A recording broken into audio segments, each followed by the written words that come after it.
So hello everyone, welcome back to my another YouTube session that is based on the Arms Act 1959. तो guys इस video को हम लोग deal करने वाले हैं हमारे राजस्थान APO के पर्पस से। जो राजस्थान APO का प्रिलिमिनरी एग्जामिनेशन है 2026 का, जो कि 2 सितंबर को होने वाला है, उसके पर्पस से हम इसको डील करने वाले हैं। तो उसका सिलेबस मैं आपको थोड़ा सा बता देती हूँ, जो कि RPSC ने नोटिफाई किया है। Section number 1, 2 and then section number 3 to 12। I hope आपको जो प्रीवियस सेक्शंस रहे हैं हमारे, वो सारे समझ में आए होंगे, आपको क्लियर हुआ होगा कि जो SC/ST एक्ट है उसमें क्या दे रखा है हमको। राजस्थान के जो पब्लिक एग्जामिनेशन वाले एक्ट है 1992 का एज वेल एज 2022 वाला, उसमें क्या दे रखा है। तो हम लोग अब आगे का जो सेशन है वो इस आर्म्स एक्ट पर डील करेंगे। फिर मैं सोच रही हूँ हम लोग POCSO and provision of offenders act भी डील कर लें। और अगर आप चाहते हैं कि भाई नहीं कोई और एक्ट डील किया जाए, जैसे कि राजस्थान एक्सरसाइज एक्ट, तो आप कमेंट सेशन में बता सकते हैं अगर आपको कुछ इससे रिलेटेड क्वेरीज या सजेशन है तो। So let's begin with our next session. तो देखिए आर्म्स एक्ट बहुत ही क्लियरली बता रखा है हम लोगों ने कि चैप्टर 1 है इसके अंदर। पहले चैप्टर 1 एज यूजुअल प्रिलिमिनरी की बात करता है। ये एक्ट नंबर कौन सा है, हम कहते हैं ये एक्ट नंबर है 54 ऑफ 1959। देखिए आप थोड़ा सा इस चीज़ को समझेंगे। जो एक्ट नंबर होता है वो क्या होता है, मतलब मान लीजिए जैसे अभी 2026 चल रहा है, इसमें मान लीजिए कुल 10 एक्ट पास हुए, तो इसमें कोई भी XYZ एक्ट था वो कितने नंबर पर जो है वो पास हुआ है, तो उससे उसका जो एक्ट नंबर है वो हमको पता चलता है। ठीक है, क्लियर है ये आपका जो कॉन्सेप्ट है वो, कि हम लोग इसकी नंबरिंग कैसे दे रहे हैं। क्योंकि मैं ये चीज़ नोटिस करती हूँ कि कई बार क्या होता है कि कितना भी अच्छे से क्यों ना बता लूँ मैं ये चीज़ें, या हम लोग पढ़ भी लेते हैं लॉ स्कूल में, बट हमको कुछ बेसिक्स वो होते हैं वो कभी क्लियर ही नहीं होते, हम सिर्फ रट लेते हैं। तो मैं चाहती हूँ आप रटे नहीं, उस चीज़ की अंडरस्टैंडिंग भी डेवलप करें, क्योंकि over the period of time जो एग्ज़ाम्स हैं वो अंडरस्टैंडिंग को टेस्ट कर रहे हैं। आप वो जो पर्टिकुलर टॉपिक है उसको कितना समझ पा रहे हैं, ये उस पर बेस्ड करेगा कि आपका एग्ज़ाम क्लियर होगा कि नहीं होगा। ओके, तो एक्ट की आइडेंटिटी यानी एक्ट को कैसे पहचानोगे भाई आप। हमने कहा एक्ट नंबर 54 है 1959 का, पास किसने किया, पार्लियामेंट ने। असेंट कब मिली भाई इसको, 23 दिसंबर 1959 को मिली। एनफोर्समेंट में कब आया, जैसा कि सेंट्रल गवर्नमेंट ने ऑफिशियल गैजेट में बताया था। आ गया समझ में। अब देखिए ऑब्जेक्टिव क्या था इस एक्ट का। आपको ये चीज़ पता होगी कि जो ऑब्जेक्ट होता है किसी भी एक्ट का उसको हम प्रीएम्बल बोलते हैं इन जनरल लैंग्वेज। मतलब कोई भी एक्ट का ज्यूरिस्प्रूडेंस समझना हो कि वो एक्ट एग्जिस्टेंस में क्यों है, क्यों ज़रूरत है हमको उस एक्ट की, तो उसका जो ऑब्जेक्टिव है, जो प्रीएम्बल है, उससे हमको ये पता चल जाता है। देखिए, to consolidate and amend law relating to arms and ammunition. ठीक है, गोला बारूद हो गए, अम्यूनिशन एंड देन आर्म्स उन चीज़ से रिलेटेड है। ये रेगुलेट क्या करेगा, possession, manufacture, sale, import, export and use of arms. इससे क्या होगा, प्रमोशन होगा पब्लिक सेफ्टी का और मेंटेनेंस होगा ऑर्डर का सोसाइटी में। देखिए कोई भी एक्ट आता है तो वो किसी ना किसी रीज़न से आया है, तो यहाँ पर क्या है, मेन मुख्यतः क्या रीज़न है कि हमको पब्लिक सेफ्टी करनी है और जो लॉ एंड ऑर्डर है वो मेंटेन करके चलना है। आपने ये चीज़ देखा होगा कि जो आर्म्स होते हैं वो जनरली हर व्यक्ति के पास तो नहीं मिलते हैं ना, हर किसी के पास में थोड़ी ना कोई गन्स वगैरह अवेलेबल है। वो क्यों होती है, वो या तो उनके पास में उस चीज़ का लाइसेंस होता है, या तो फिर वो चीज़ उनको हेरिडिटी में मिली होती है ना। तो अगर चाहे तो आपको वो हेरिटेज के रूप में मिली है, चाहे आपके पास में उसका लाइसेंस है, आपने लाइसेंस के थ्रू उसको एक्वायर किया है, तो वो सारी चीज़ें इसी एक्ट के अंदर कवर होने वाली है। Got it. अब आते हैं हम लोग हिस्टोरिकल बैकग्राउंड में। तो देखिए आर्म्स एक्ट 1959 से पहले था आर्म्स एक्ट 1878, यानी 1959 वाला आया, उससे पहले 1878 वाला था। ठीक है, modern comprehensive legislation to control arms and ammunition, balance individual rights of self defence with public safety and security. भाई कोई व्यक्ति बोल दे कि भाई मुझे तो गन्स इसलिए चाहिए क्योंकि मेरी जान को खतरा रहता है, मेरे सेल्फ डिफेंस के लिए ज़रूरी है, बट क्या उसके सेल्फ डिफेंस के लिए आप पब्लिक सेफ्टी और सिक्योरिटी को रिस्क पे डाल सकते हैं? हमने कहा नहीं डाल सकते। तो हमको जो बैलेंस बनाना था, है ना, हमको जो बैलेंस बनाना था, हमको जो बैलेंस क्रिएट करना था कि एक इंडिविजुअल का राइट और जो पब्लिक सिक्योरिटी है वो बैलेंस हो सके, उसी के लिए आर्म्स एक्ट लेके आए हम लोग। अब देख लेते हैं हमारा short title, extent and commencement. Arms act 1959 बोलेंगे, देन एक्सटेंशन इसका होल ऑफ इंडिया है। शैल केम इनटू फोर्स कब आएगा? सेंट्रल गवर्नमेंट ऑफिशियल गैजेट में अपॉइंट करेगी तब। तो वो डेट क्या है इसकी? 1 अक्टूबर 1962। मतलब देखिए एक्ट कब आया आपका? 1959 में आया। मैं इसको परमानेंटली यहाँ पे एनोटेट कर देती हूँ। 1959 में आया ना आपका एक्ट। उससे पहले कौन सा था? 1878 वाला था। देन 1959 में इसको 1 अक्टूबर 1962, यानी यहाँ पर गैप है। आप ये चीज़ देखेंगे, इमीडिएटली ये इन्फोर्समेंट में नहीं आया है, इमीडिएटली ये इन्फोर्समेंट में नहीं आया है, मतलब कुछ साल लगा के आया है। और उसका जो नोटिफिकेशन कब आया था वो हमने कहा था 13 जुलाई को आया था इस एक्ट का नोटिफिकेशन के। वो बोलते हैं ना ऑफिशियल नोटिफिकेशन में बताना है आपको, तो वो 13 जुलाई थी उस तारीख को। पहले आप ये 1 अक्टूबर वाली डेट याद रख लीजिए, अगर हो सके तो ये भी याद रख लो कि 13 जुलाई है। तो मैं इसको अगर आपको नए पेज पे करके बताऊं तो ऐसा हो जाएगा कि, एक सेकेंड,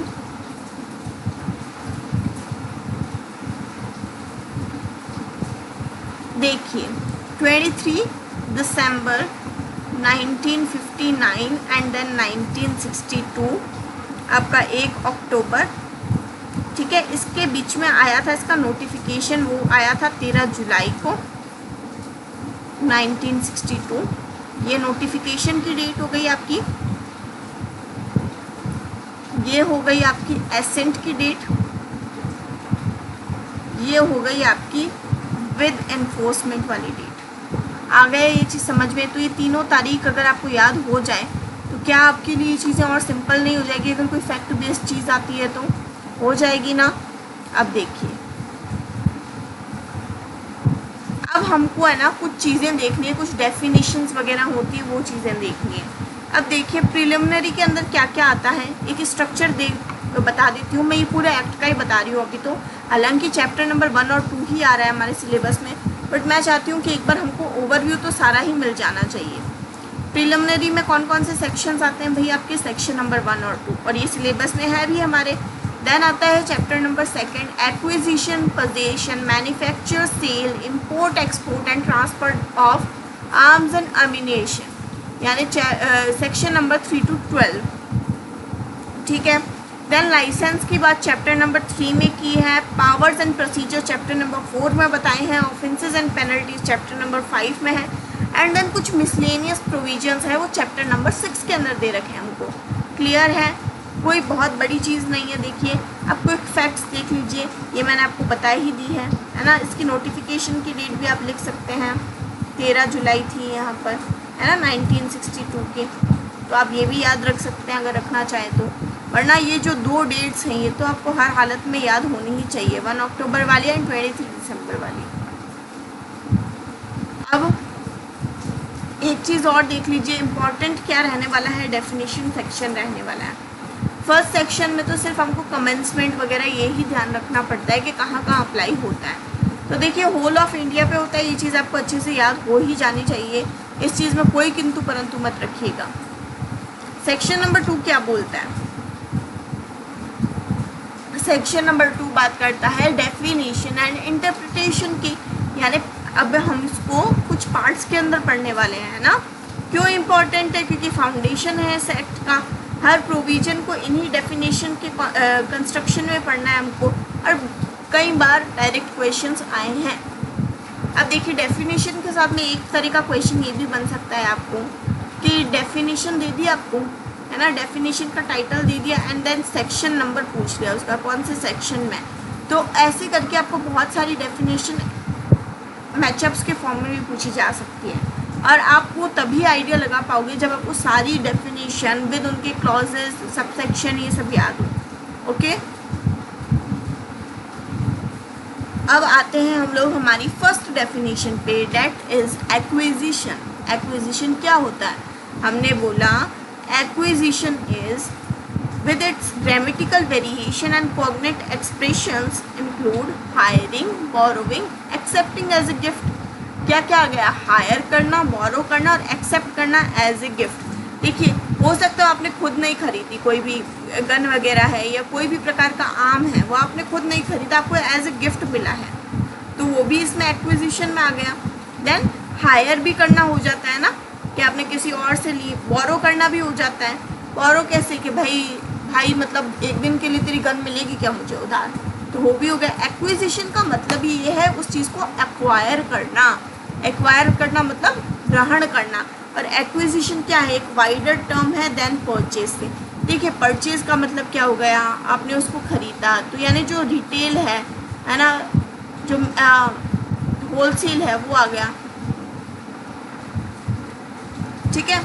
रिटेल, होलसेल, ये सब चीज़ें आ गई इसके अंदर, कि भाई कोई बंदा या तो एक गन खरीद रहा होगा या मतलब बल्क लेवल पे वो चीज़ उठा रहा है। तो परचेज तो क्या करोगे आप? एक लिमिटेड चीज़ का कर सकते हो, बट एक्वायर करने के 3 तरीके दे दिए। क्या क्या दे दिया हमको? बोरो करना दे दिया, हायर करना दे दिया, एंड अनगिफ्टिंग एज एन ऑप्शन दे दिया। आ गया समझ में? अब आता है एम्यूनेशन। एम्यूनेशन क्या होता है? Ammunition means ammunition of any fire arm and includes. Fire arm का मतलब क्या होता है? ऐसी चीज़ जिसमें अगर आप गोली चलाते हो तो एक हल्की सी चिंगारी निकल रही है ना, तो वो भी इसमें आ गया। इंक्लूड क्या क्या होगा? मतलब वही चीज़ है, असला बारूद, ये सब चीज़ें नहीं सुनी आपने। अब एम्यूनेशन वही चीज़ है कि इसमें अब क्या हो गया कि सिर्फ बुलेट तो है नहीं, न सिर्फ कार्टिलेज है, मतलब जितनी भी चीज़ें जो आग का काम कर सकती है, जिनसे आग लगाई जा सकती है, वो सब इसमें इंक्लूडेड है। आ गया समझ में? फर्स्ट क्या बात कर रहे हैं हमारे लिए? Rocket, bomb, grenade, shell, other missiles. सब नाम सुन रखे हैं हम लोगों ने। ग्रेनेड किस तरह का होता है? इस तरह का होता है कुछ, है ना, कुछ इस तरह का होता है जिसको मुंह से मतलब छील कर एंड देन फेंका जाता है। बॉम्ब्स हो गए, शेल्स हो गए और कुछ मिसाइल्स हो गई। देन आता है articles designed for torpedo services and submarine mining. देखिए, माइनिंग क्या होती है? अंडर द वाटर भी होती है। सिर्फ माइनिंग वो नहीं होती जो हमने कोल माइनिंग सुनी है, अंडर द वाटर भी माइनिंग होती है। तो वो सबमरीन माइनिंग वगैरह में जो चीज़ें यूज़ होती है ना, उसको भी हम लोग यहाँ पर इंक्लूड कर रहे हैं। Other articles containing or designed or adapted to contain explosive material, fumigating material, fissible material, noxious liquid gas or such other thing whether capable of use with firearms or not। मतलब वो fire arms हो भी सकती है, नहीं भी हो सकती है।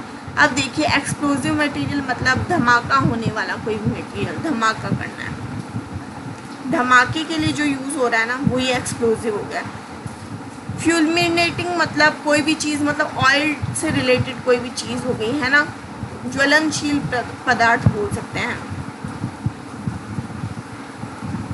देन आ गया फिजिबल मटेरियल। फिजिबल मटेरियल को ऐसे समझिए कि कुछ जो रेडियो एक्टिव सब्सटेंस होते हैं, न्यूक्लियर सब्सटेंस होते हैं ना, जो रेडियो एक्टिव सब्सटेंस होते हैं ना, अगर आपने साइंस पढ़ी है आपको पता होगा कि वो over the period of time, वो अगर आप यूज़ करो नहीं करो, वो डीके होता रहता है मटेरियल। तो वो जो डीके होता है उसको फ्यूज़न बोलते हैं। फ्यूज़न का मतलब क्या होता है कि कोई एक चीज़ थी, उसके 2 टुकड़े हुए, फिर उस 2 के आगे 4 टुकड़े हो गए, है ना, ये चीज़ चलती रहती है, इसको फ्यूज़न बोलते हैं इस पूरे प्रोसीजर को। कोई भी जहरीली लिक्विड गैस या फिर कोई ऐसी चीज़ जो कि या तो आप फायर आर्म्स में यूज़ कर भी सकते हो, नहीं भी कर सकते हो। आया ये इतना समझ में? Then charges for firearms and accessories for such charges, मतलब कोई भी ऐसी चीज़ जिससे कि वो फायर आर्म चार्ज होगा, यानी आप उसको यूज़ कर सकते हो, है ना। वो कहते हैं ना, इसने इस पर क्या बोलते हैं, गन चार्ज कर दी। गन चार्ज करना मतलब गोली चला दी, तो वो उसके लिए बात की गई है। कोई एसेसरीज यूज़ हो रही है उसमें, तो वो चीज़ है। फ्यूजेस एंड फ्रिक्शन ट्यूब हो गई sorry, fuses and friction tube हो गई। अब आते हैं parts and machinery of manufacturing ammunition, मतलब कुछ पार्ट्स भी चाहिए होंगे ना, ऐसे तो है नहीं कि कोई चीज़, हर चीज़ मैनुअली बन रही है, कुछ चीज़ें मशीन में भी बनते हैं, कुछ पार्ट तो उनके अंदर मशीनों में लगने वाली कोई चीज़ है तो वो हो गई। Such ingredients of ammunition as central government may by notification in the official gazette specify in this behalf. मतलब और भी कोई ऐसी चीज़ जो कि कौन बता रहा है, सेंट्रल गवर्नमेंट बता रही है। कहाँ पर बता रही है, ऑफिशियल गैजेट में बता रही है। आया ये बात समझ में, क्लियर है? नेक्स्ट पे चलेंगे। आर्म्स किसको बोलते हैं भाई?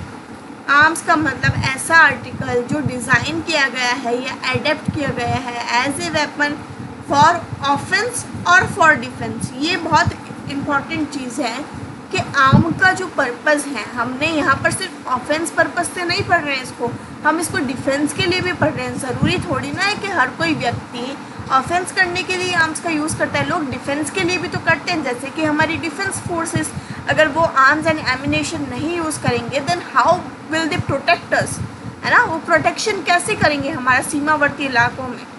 जाहिर सी बात है, इसलिए offence and for defence include क्या क्या कर रहे हैं? Fire arms, sharp aged weapons, मतलब तलवारें, भाले, ये हो गए डेडली वेपन्स, है ना? डेडली वेपन बना रखे हैं यहाँ पे। पार्ट्स ऑफ आर्म्स, कोई इसमें पार्ट यूज़ हो रहा है वो, और मशीनरी जो भी उसके मैन्युफैक्चरिंग के लिए काम में आती है। आया ये बात समझ में? क्या इंक्लूड नहीं होता है? जो कि चीज़ें सिर्फ डोमेस्टिक यूज़ के लिए होती है, एग्रीकल्चर यूज़ के लिए होती है, जैसे कि लाठी हो गया, ऑर्डिनरी वॉकिंग स्टिक हो गया, टॉय वेपन्स हो गए, ऐसे वेपन्स जिनका कन्वर्जन नहीं कर सकते आप सर्विसेबल वेपन्स के अंदर, ठीक है? मतलब ये मान लो कि ये कोई बंदूक है, ये सिर्फ डेकोरेशन पर्पज़ के लिए पड़ी है ना? असली में चलती नहीं है। हाँ, दिखने में एकदम रियल ही है, मेटल से बनी हुई होगी, या मतलब एकदम रियल जो वेपन होते हैं वैसा ही इसका लुक भी है, वैसा ही इसका डिज़ाइन भी है, सब कुछ वैसा है, बट ये सर्विसेबल वेपन में आप इसको कन्वर्ट नहीं कर सकते, ठीक है? फिर टॉय वेपन्स हो गए, बच्चों की खेलने वाली चीज़ें हो गई। देन डोमेस्टिक यूज़ के लिए अगर कोई चीज़ आप यूज़ कर रहे हो वो हो गई। एग्रीकल्चरल यूज़ के लिए चीज़ें हो रही है, जैसे सिक्कल वगैरह हो गए, है ना, लाठी हो गई। अब ऑर्डिनरी वॉकिंग स्टिक को भी इसमें लिया है, क्योंकि देखिए ऐसा तो है नहीं ना कि हर व्यक्ति ऐसे ही चल सकता है, हर व्यक्ति के पास में वो क्या है, चलने के लिए व्हील चेयर वगैरह होगी, कुछ लोग लाठी के भरोसे भी चल रहे होते हैं, तो ऑर्डिनरी वॉकिंग स्टिक भी हो गई यहाँ पर। आया ये बात समझ में? अब देखिए, एक आपको बहुत ही इम्पॉर्टेंट डिस्टिंक्शन समझना है, वो ये है कि आर्म्स और फायर आर्म्स में फ़र्क क्या है भाई? हमने कहा आर्म्स एक वाइडर टर्म है, यानी इसमें बहुत सारी चीज़ें आ सकती हैं। फायर आर्म्स नैरोअर टर्म है, यानी छोटी चीज़ है। आर्म्स में क्या क्या आता है? फायर आर्म इंक्लूडेड है भाई यहाँ पर, शार्प एज्ड वेपन आ गए, डेडली वेपन आ गए, पार्ट्स हो गए, मशीनरी हो गई। यहाँ पर फायर आर्म्स में क्या क्या आता है? सिर्फ वही वेपन जिनका जो डिस्चार्ज है वो प्रोजेक्टाइल के फॉर्म में होगा। यानी यहाँ पर अगर गोली चल रही है तो प्रोजेक्टाइल किसको बोलते हैं? ये प्रोजेक्टाइल मोशन होता है। पढ़ा ही नहीं पढ़ा है फिजिक्स के अंदर प्रोजेक्टाइल मोशन? प्रोजेक्टाइल मोशन को मैं आपको ये समझाती हूँ ऐसे कि मान लीजिए, ठीक है, थोड़ा अच्छा नहीं बना है ना, थोड़ा अच्छा बनाने का कोशिश करते हैं हम लोग।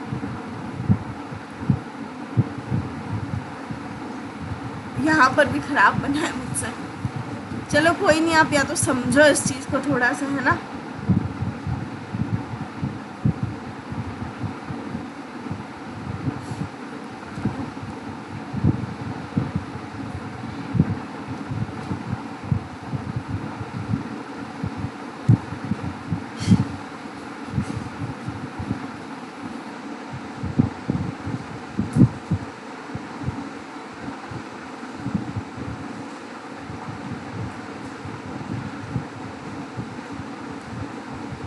यहाँ पर मान लीजिए कोई व्यक्ति ने, ये इसकी बंदूक है, मान लो ये है बंदूक, ठीक है, सुंदर सी बंदूक बना दी मैंने इसकी।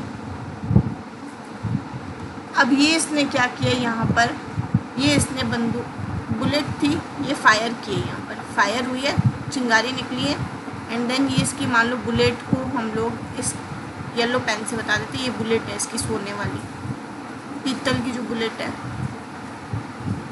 ये इसकी बुलेट है व्यक्ति की, ठीक है, ये इसने फायर की। तो जब भी देखिए फायर किया जाता है तो जो उसका मोशन होता है वो प्रोजेक्टाइल मोशन होता है, यानी ऐसा नहीं होता कि सीधी गई है तो वो चीज़ सीधी ही जाएगी, ऐसा नहीं होता। वो जाती है इस तरह से, ठीक है, वो जाती है इस तरह से, वो जाती है इस तरह से, या वो जाती है इस तरह से, तो इसको प्रोजेक्टाइल मोशन बोलते हैं, है ना।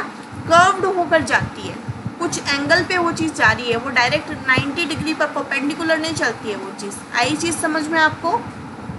आई होप आपको ये थोड़ा सा कॉन्सेप्ट क्लियर हुआ होगा।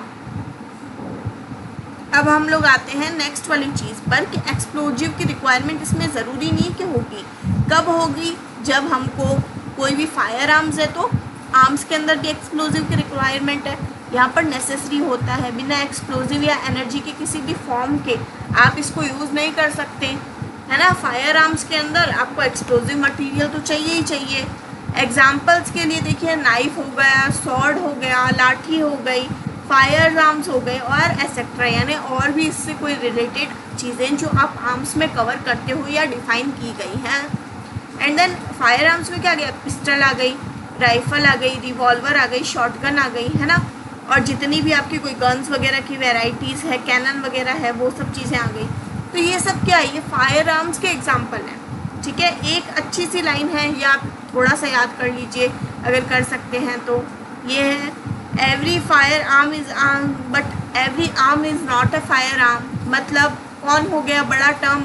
फायर आर्म एक छोटा टर्म है, आर्म एक बड़ा टर्म है। आर्म के अंदर क्या क्या आ गया? सब कुछ आ गया। फायर आर्म्स में क्या आया? ऐसी कोई भी चीज़ जिसको यूज़ करने के लिए हमको क्या है, कोई भी एक्सप्लोजिव सब्सटेंस चाहिए, और उसका मोशन कैसा होता है? प्रोजेक्टाइल मोशन में होता है। अब एक चीज़ बात बताइए मेरे को, ये मान लो ये एक स्वॉर्ड है, ठीक है, कुछ ज़्यादा ही वैसे ख़राब सी स्वॉर्ड हो गई हमारी, अच्छी स्वॉर्ड नहीं बनी। ये मान लो ये कोई भी हमारी तलवार है, ठीक है, ये तलवार है भाई, कोई भी, ये कोई भी तलवार है। ज़रूरी है क्या ये तलवार मतलब प्रोजेक्टाइल मोशन में ही चलेगी?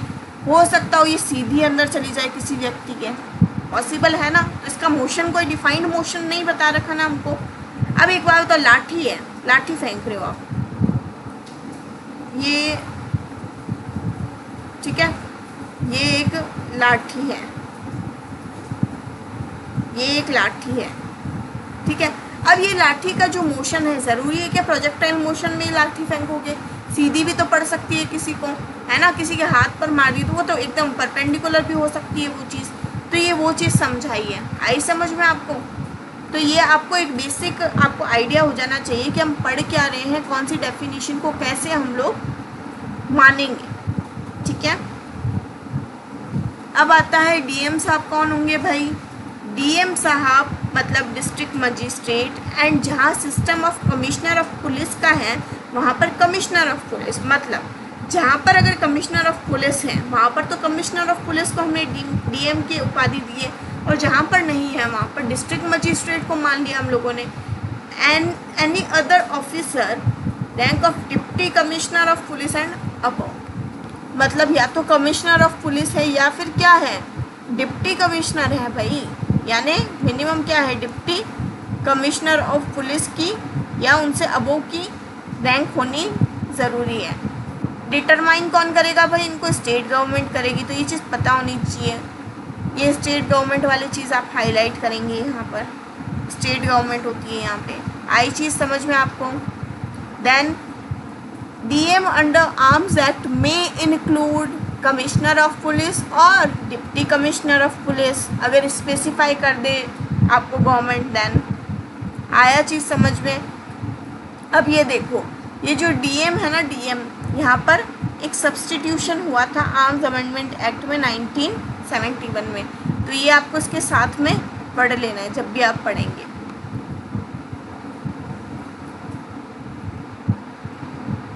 अब आ जाते हैं हम लोग नेक्स्ट डेफिनेशन पे। फायर आर्म्स क्या होते हैं? ऐसे कोई भी आर्म्स जिनका जो डिस्क्रिप्शन है डिज़ाइन या एडेप्टेड है डिस्चार्ज प्रोजेक्टाइल और projectile of any kind. Projectile बताया ना मैंने अभी, क्या होती है प्रोजेक्टाइल मोशन, यानी कुछ ना कुछ डिग्री पर वो पर्टिकुलर जो वेपन है वो चलाया जाता है by the action of any explosive या एनी फॉर्म ऑफ एनर्जी। ये कीवर्ड्स हो गए हमारे, तो मैं इसको ज़्यादा नहीं समझाऊंगी क्योंकि अभी मैंने बहुत इत्मीनान से आपको समझाया है। एंड देन आता है हमारा क्या क्या इंक्लूड होता है इसमें। हमने बोला आर्टिलरी यूज़ होती है, हैंड ग्रेनेड्स आते हैं, राइट पिस्टल्स होती है ना। फिर ऐसे कोई भी वेपन जिनका या तो डिज़ाइन या एडेप्टेशन है किन चीज़ के डिस्चार्ज के लिए, नॉक्शियस लिक्विड, गैस या अदर थिंग। अब आंसू गैस वगैरह के गोले दागे जाते हैं तो वो ऐसा तो है नहीं ना कि ऐसे ही दागे जा रहे हैं, है ना, या कैनन्स फायर किए जाते हैं, कैसे करेंगे, किसी ना किसी डिवाइस के थ्रू हो रहे हैं, तो वही डिवाइस भी इसके अंदर इंक्लूडेड है।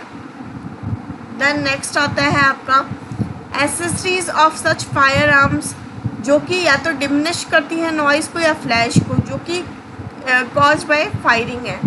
साइलेंसर सुना है कि नहीं सुना है? आपने ऐसा सुना होगा कि भाई कुछ मूवीज़ वगैरह में या सीरियल्स वगैरह में CID टाइप के आपने देखा होगा कि भाई गोली तो चली थी पर गोली की आवाज़ नहीं आई, डेथ तो गोली से ही हुई है। क्यों? क्योंकि साइलेंसर लगा रखा था उस गोली पे। इससे क्या होती है कि ये जो साइलेंसर होता है इससे जो वॉइस होती है वो डिमिनिश हो जाती है, मतलब। और ये जो फ्लैश है, मतलब कोई भी चीज़ है इग्निशन हो रहा है उसका, तो उसकी जाहिर सी बात है ना आभा प्रकट होगी, है ना कुछ लाइट वो एमिट करेगा। तो वो लाइट को अगर रिड्यूस करना है तो उसके लिए भी यूज़ होती हैं कुछ चीज़ें। देन आता है आपका पार्ट्स ऑफ फायर आर्म्स और मशीनरी, जो कि यूज़ करते हो मैन्युफैक्चरिंग ऑफ फायर आर्म्स के लिए, ठीक है। कैरेज हो गए, प्लेटफॉर्म हो गए, अप्लायंस हो गए, जो माउंटिंग, ट्रांसपोर्टिंग और सर्विंग आर्टिलरी के लिए यूज़ होते हैं। अब देखो बॉर्डर मूवी किस किस ने देखी है? फर्स्ट वाली अगर देखी होगी तो वहाँ पर देखा था ना टैंक वगैरह थे, है ना। कुछ ऐसी जगह होती है जहाँ पर खड़े रह के भी ये जो डिवाइसेस हैं ये चलाए जाते हैं। ये वाला देखा होगा आपने, वो जब लास्ट वाला युद्ध चल रहा होता है तो पीछे के साइड में इस तरह के वो हैंडल्स लगा रखे होते हैं, इस पर गन रखी हुई होती है, यहाँ से फिर फायर कर रहे होते हैं वो लोग। देखिए ना ये चीज़, तो थोड़ा थोड़ा अगर कुछ चीज़ देखो अपने आसपास तो उसको थोड़ा रिलेट करने की कोशिश किया करो, है ना। अब आता है एग्ज़ाम नोट। क्या ध्यान रखना है हमको कि फायर आर्म्स एक वाइड डेफिनेशन है, सिर्फ वेपन्स ही नहीं होते इसमें, पर एसेसरी पार्ट और मशीनरी भी यूज़ होती है, उसको भी इंक्लूड किया है, ठीक है। अब आता है आपका EA, जो कि लाइसेंस की बात करता है। लाइसेंस एक बहुत ही इम्पॉर्टेंट टर्म है इसके अंदर। देखिए आर्म्स एक्ट में मेनली काम यही है कि कोई भी आर्म अगर किसी व्यक्ति को मिल रहे हैं तो उसका रेगुलेशन कैसे होगा। देखिए हर कोई व्यक्ति तो अपने मन से कोई भी चीज़ खरीद के नहीं रख सकता ना अपने पास में, कोई सजावट की चीज़ तो है नहीं है कि बस मन हुआ तो लेके आ गए। ये पूरी प्रॉपर जो लाइसेंस होता है, प्रॉपर जो कंडीशंस होती हैं वो अप्लाई करने पर ही आपको ये चीज़ें मिलती हैं। तो लाइसेंस वही चीज़ है, licence issued in accordance with the provision of this act. कौन सा act? Arms act. Licence issued in accordance with the rules, यानी यहाँ पे प्रोविजंस हो गए या फिर रूल्स हो गया। देन इलेक्ट्रॉनिक लाइसेंस को इंक्लूड कर दिया। देखिए आजकल सब कुछ क्या हो रहा है, इलेक्ट्रॉनिक हो रहा है। तो इलेक्ट्रॉनिक लाइसेंस कहाँ से आया? 2019 वाले अमेंडमेंट से आया है, याद होनी चाहिए ये चीज़ आपको, ठीक है।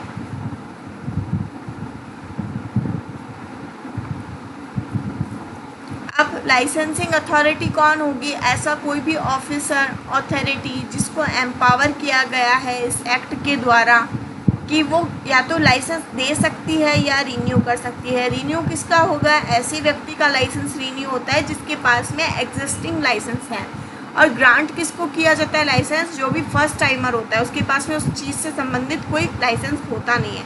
साथ साथ में ऑफिसर, अथॉरिटी के साथ में गवर्नमेंट को भी आप इंक्लूड कर सकते हो। आ गया समझ में? Then 21FF magistrate. अभी हम क्या पढ़ के आए थे? District magistrate. यहाँ पे मजिस्ट्रेट में कौन आ रहा है? Executive magistrate. कौन से एग्जीक्यूटिव मजिस्ट्रेट? वही जो कि CRPC में बता रखे हैं। और अब कहाँ बता रखे हैं? अब हमको BNSS में बता रखे हैं, है ना। मतलब एग्जीक्यूटिव मजिस्ट्रेट की बात हुई है, जुडिशियल मजिस्ट्रेट इसमें इंक्लूडेड नहीं है। आया चीज़ समझ में आपको? अब देखिए प्रेस्क्राइब्ड क्या होता है। प्रेस्क्राइब्ड किसको बोलते हैं?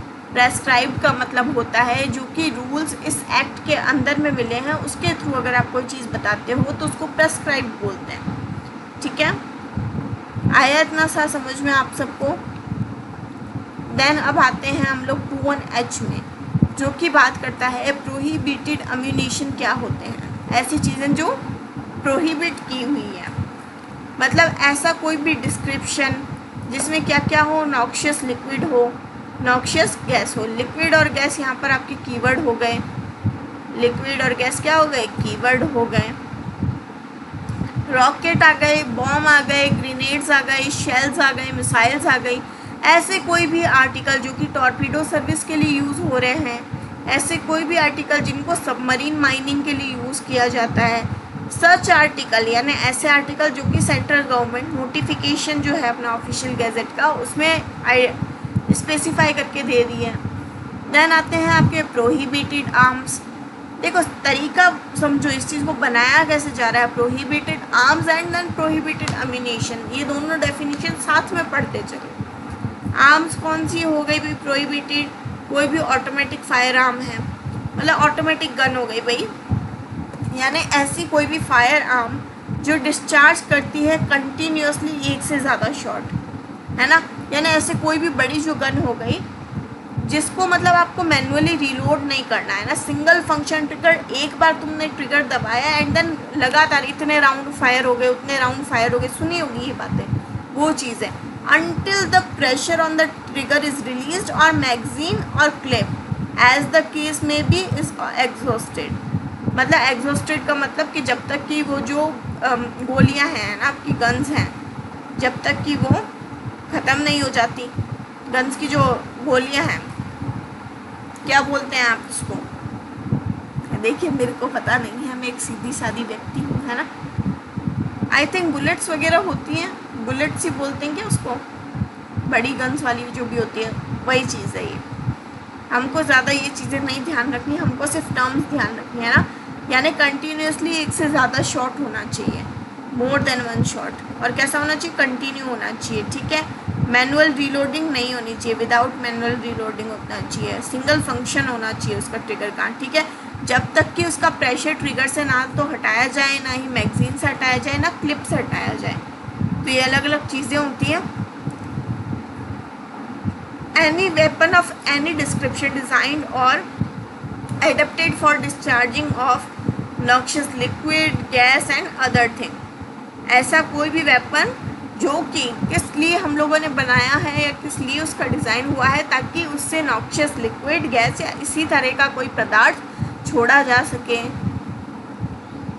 इसमें इंक्लूड क्या क्या हो गया, इसमें इंक्लूड हो गया आपके artillery, anti aircraft fire arm, anti tank fire arm, है ना। ऐसे कोई भी अदर आर्म जो सेंट्रल गवर्नमेंट बताती है हमको, ठीक है। ये एक स्पेशल कैटेगरी हो गई। इसमें आर्म्स हैं पर सारे आर्म्स प्रोहिबिट नहीं किए इसने, कुछ आर्म्स को प्रोहिबिट किया है। यानी यहाँ पर लगभग जो बड़े वाले जो होते हैं ना, जो आपके वेपन्स होते हैं, उनको ही प्रोहिबिट किया है। देन आता है पब्लिक सर्वेंट आपका।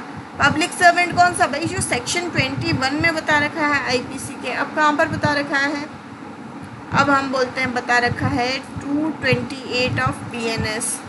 आप ये चीज़ नोटिस करो कि ये जो पर्टिकुलर एक डेफिनेशन है आपकी, डेफिनेशन एक ही है पब्लिक सर्वेंट वाली आपकी, पर इसको इतनी दफ़े यूज़ किया है, इतने डिफरेंट टाइप्स में यूज़ किया है कि इसकी जो वैल्यू है वो बढ़ जाती है। मतलब ये मान लो कि कैसे भी करके आपको ये वाली जो डेफिनेशन है वो याद करनी है।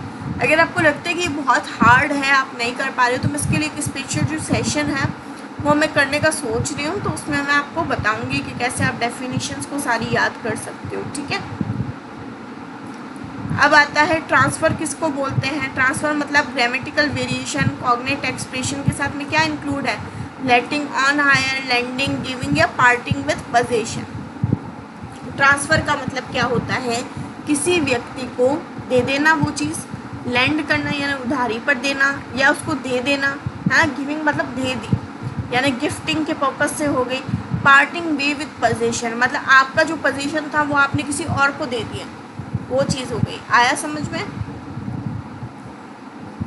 अब आता है हमारा कि the length of barrel of any firearm shall be measured from muzzle to the point where the explosion of the charge take place.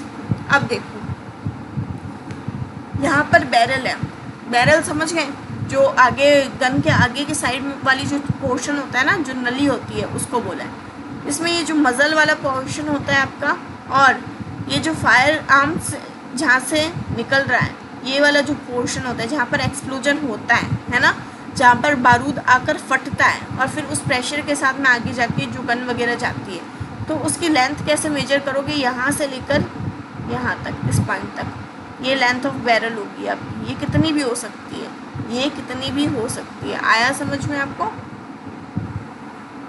अब आता है कि subject to the provision of this act, हमने बोला इस act के provision को ध्यान में रखते हुए जहाँ पर कोई भी लॉ इस एक्ट के अंदर रेफ़र किया गया है और वो नहीं है एनफोर्स में किसी भी एरिया में, तो रेफरेंस किसका लेना है, उसी लॉ का लेना है जो वो उस जगह के अंदर इन्फोर्स है। ये मैंने आपको बताया था, कहाँ पर बताया था, SC/ST एक्ट के अंदर बताया था।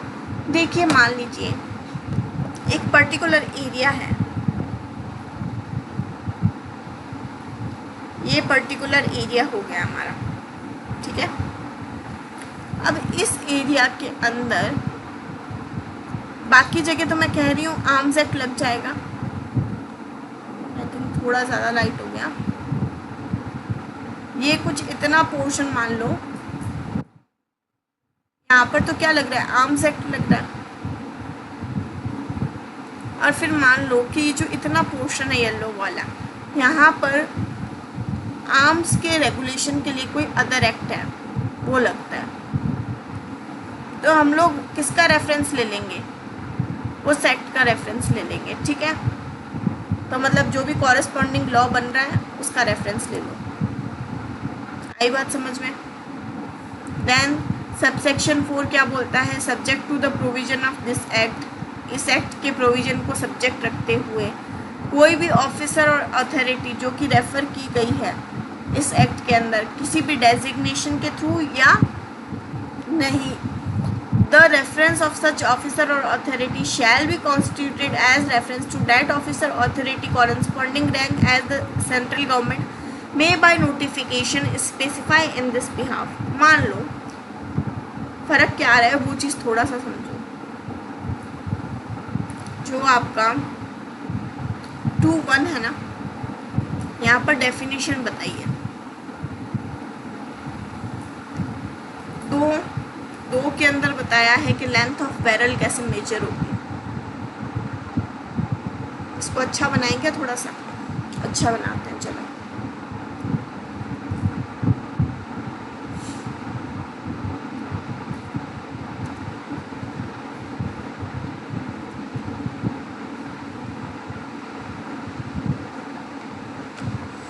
अब देखो सेक्शन नंबर 2 का डिवीजन कैसे है, डेफिनेशन है प्लस इंटरप्रिटेशन है।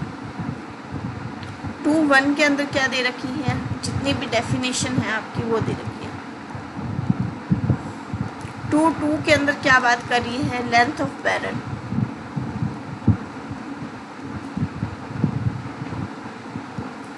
ठीक है, मजल पॉइंट से लेकर पॉइंट ऑफ चार्ज,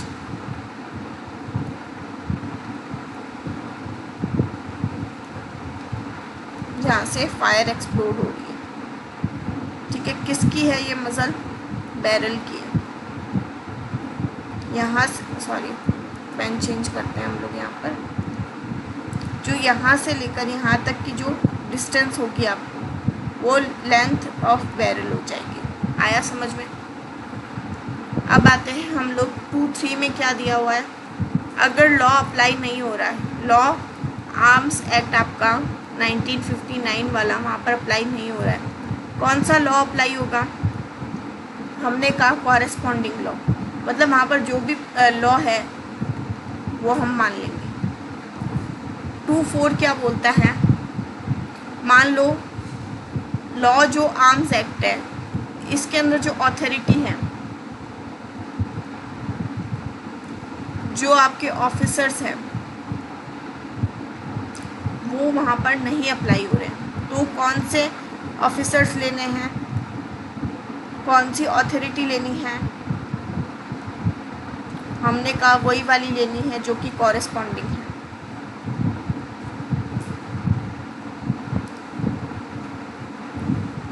आया समझ में क्या बोला है इसने पूरे में? चलो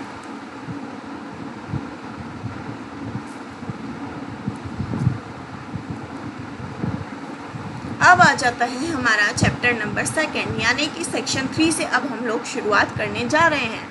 ठीक है, देखिए 99.99% मैंने जो भी डेटा यहाँ पर लिखा है वो सही है, but due to the typing error अगर कोई भी चीज़ ऊपर नीचे हो गई है तो मैं उसके लिए एडवांस में सॉरी बोल रही हूँ आप सबको। आप प्लीज़ मेरे रेफ़र कीजिए सोनली किसी भी एक वीडियो पे, चाहे मेरा हो चाहे किसी और व्यक्ति का हो, उस पर रिलाई ना कीजिए, क्योंकि आपके लिए आपकी बेरेक्ट ही इम्पॉर्टेंट है। और बेरेक्ट भी देखिए हर बेरेक्ट यूज़ मत कीजिए, क्योंकि कई बेरेक्ट ऐसी हैं जो कि अपडेटेड नहीं है। तो अपडेटेड वर्जन लेके आइए, ऐसा वर्जन लेके आइए जिसके अंदर कम से कम टाइपिंग मिस्टेक्स हों, तो वो आपके लिए ज़्यादा हेल्पफुल रहेगा। अब आते हैं हम लोग आर्म्स एक्ट पर। सेक्शन 3 क्या बात कर रहा है? लाइसेंस देना है, किस चीज़ का? एक्विजिशन या पोजीशन किसका कर रहे हो? Fire arms and ammunition. देखो लाइसेंस क्यों चाहिए किसी भी व्यक्ति को? या तो वो कोई चीज़ अक्वायर करना चाह रहा है तो उसके लिए लाइसेंस होगा, या कोई चीज़ का पोजीशन रखना चाह रहा है तो उसके लिए लाइसेंस होगा। ठीक है, सेक्शन 3 को हम लोग पढ़ रहे हैं ब्रेक डाउन करके। सेक्शन 3 का पार्ट 1 क्या बोलता है, यानी सबसेक्शन 1 जनरल रूल बताता है हमको कि no person shall acquire, have in possession और कैरी, क्या नहीं करेगा? फायर आर्म्स या फिर अम्यूनेशन। क्या नहीं करेगा? Fire arm and ammunition. मतलब जनरल रूल तो यही है कि कोई भी पर्सन, है ना, कोई भी पर्सन XYZ वो अक्वायर नहीं कर सकता, पोजीशन में नहीं रख सकता, ना कैरी कर सकता है कोई भी प्रकार का फायर आर्म या फिर अम्यूनेशन। यहाँ पर आर्म नहीं बताया, यहाँ पर आर्म नहीं है, यहाँ पर फायर आर्म स्पेसिफाई किया है, फायर आर्म।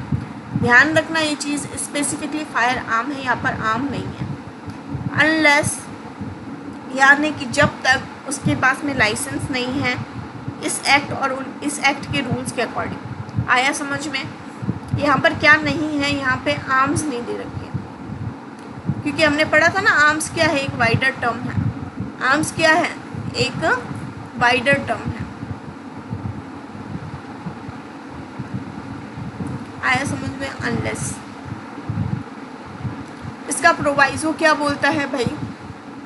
हमने कहा इसका प्रोवाइजो बोलता है may carry arms, a person may carry firearm और ammunition without holding a licence himself. कब ले सकता है? जब प्रेजेंस हो कि ऐसे व्यक्ति की जो कि खुद एक लाइसेंस होल्डर है, या फिर रिटर्न अथॉरिटी दी है उसको, किसने? लाइसेंस होल्डर ने। मतलब वो खुद तो ये चीज़ नहीं कर सकता। अगर आपके पास में या तो लाइसेंस है तब तो आप कर सकते हो। अगर मान लो आपके पास में लाइसेंस नहीं है पर फिर भी आपके पास में फायर आर्म्स एंड अम्यूनेशन कब हो सकते हैं? तब हो सकते हैं जब आप किसी ऐसे व्यक्ति के प्रेजेंस में वो आर्म एंड फायर आर्म रख रहे हो, सॉरी फायर आर्म और अम्यूनेशन रख रहे हो, ऐसा व्यक्ति जिसके पास में लाइसेंस होल्डर है उसकी प्रेजेंस है, या फिर किसी व्यक्ति जिसके पास में ऐसा लाइसेंस है उसकी रिटर्न अथॉरिटी है आपको, तब ये चीज़ कर सकते हो। पर्पस क्या होगा उसका? ऐसा ही नहीं है कि बस मज़े मज़े के लिए कि पापा के पास में लाइसेंस है तो बेटा जी ऐसे ही लेके चले गए, नहीं। रिपेयर पर्पस के लिए रख सकते हो, आपको रिन्यूअल ऑफ लाइसेंस के लिए रख सकते हो, use of such licence holder, ठीक है, उस लाइसेंस होल्डर के काम के पर्पस से रख सकते हो। मतलब मान लो कि तुम उस तरह के उसके एजेंट की कैटेगरी में आ रहे हो। यहाँ पर एजेंट का काम क्या होता है? हेल्प करना अपने प्रिंसिपल को। ये एग्जैक्ट रिलेशनशिप नहीं है, बस मैं उसका तुमको थोड़ा सा एनालॉजी समझाने की कोशिश कर रही हूँ, है ना, कि कुछ वैसा ही काम है यहाँ पर। रिपेयर करना है तुमको तो तुम रख सकते हो, रिन्यूअल करवाना है तुमको लाइसेंस का, या फिर ऐसा जो लाइसेंस होल्डर है जिसका ऐसा ये जो आर्म फायर आर्म या अम्यूनेशन है उसको अगर इसकी ज़रूरत है तो तुम उसके पर्पस से रख सकते हो। आई चीज़ समझ में? अब आता है टू फायर आर्म रूल। बहुत ही इम्पॉर्टेंट रूल है, देखिए ये वाला। इसमें बहुत सारी टाइमलाइन चीज़ें हैं, बहुत सारी चीज़ें अलाउ होती हैं। मतलब 3(1) को छोड़ दो तुम, ठीक है, 3(1) वाले सबसेक्शन को छोड़ दो। कोई भी व्यक्ति क्या नहीं रखेगा? अक्वायर नहीं करेगा, पजेस नहीं करेगा, कैरी नहीं करेगा। किसी भी एक समय एक से ज़्यादा यानी कि 2 फायर आर्म, मोर देन मतलब मैक्सिमम लिमिट क्या है फायर आर्म की 2 है। तो ये पूछ सकते हैं ना एग्जाम में कि मैक्सिमम एट ए टाइम कितने हो सकती है, 2 हो सकते हैं फायर आर्म किसी व्यक्ति के पास में। एक्सेप्शन क्या दे दिया, 3 का दे दिया, यानी जो सेक्शन 3 सब सेक्शन 3 में जो व्यक्ति बता रखे हैं उनको छोड़कर। आया समझ में? एक्सेप्शन क्या है इसका, 3 हो गया और 3(1) हो गया। 3(1) ने तो क्या बोला कि रख सकते हो, जनरली नहीं रख सकते पर चाहो तो रख सकते हो, कंडीशंस बता दी। अब अमेंडमेंट क्या हुआ है देखिए, पहले 2019 से पहले क्या हुआ करता था, मैक्सिमम एक व्यक्ति 3 फायर आर्म तक रख सकता था, बट 2019 के बाद से क्या हुआ, ये नंबर घटकर 2 हो गया। मतलब ये मान के चलो कि धीरे धीरे ये जो आर्म्स वगैरह रखने हुए हैं ना, फायर आर्म्स, अम्यूनिशन, उसका जो संख्या है वो कम ही हुई है। क्योंकि देखिए अगर एक व्यक्ति के पास में कोई 2 फायर आर्म है, 3 फायर आर्म है, 4 है, 5 है, किसके पास में कितने होंगे। अब देखिए कोई बहुत ऐसा व्यक्ति है जो अफोर्ड कर सकता है, मेंटेन कर सकता है, तो बहुत ज़्यादा अमाउंट में रख सकता है, और बहुत ज़्यादा अमाउंट में रखेगा तो हो सकता है कि वो आगे जाके किसी ऑर्गेनाइज क्राइम में भी हिस्सा ले ले, है ना, अगर उसकी बुद्धि भ्रष्ट हो जाए तो ये चीज़ें हैं। अब इसका प्रोवाइजो देखेंगे, 1983 में क्या हुआ था कि एक पर्सन जिसके पास में 3 से ज़्यादा फायर आर्म्स होते थे ना, तो उसको है ना पनिश करते थे हम लोग, ठीक है। तो उसको क्या करता था कि वो 3 फायर आर्म तक रख सकता था, ठीक है, और बाकी के उसको क्या थे, फायर आर्म्स डिपॉजिट करवाने थे नियरेस्ट पुलिस स्टेशन के जो इंचार्ज है उसको, और लाइसेंस डीलर को, जो कि सेक्शन 21 के अंदर बताया हुआ है उन कंडीशन के साथ में, या यूनिट आर्मरी के साथ में। यूनिट आर्मरी मतलब जो आपकी जो सेना की टुकड़ी होती थी ना, वहाँ पर जहाँ से आपको ये लाइसेंस वाली जो चीज़ें ये मिली थी। टाइम लिमिट उसके लिए दे रखी थी आपको 90 डेज़। कितनी, 90 डेज़ के अंदर अंदर आपको करनी है वो चीज़ जमा। 2019 में क्या हुआ भाई, अभी ये लेटेस्ट है, ये वाला काम का है, ये पहले हुआ करता था। सेकेंड प्रोवाइजो, यानी प्रोवाइजो तो एक ही, पर अब ये वाला लागू होता है।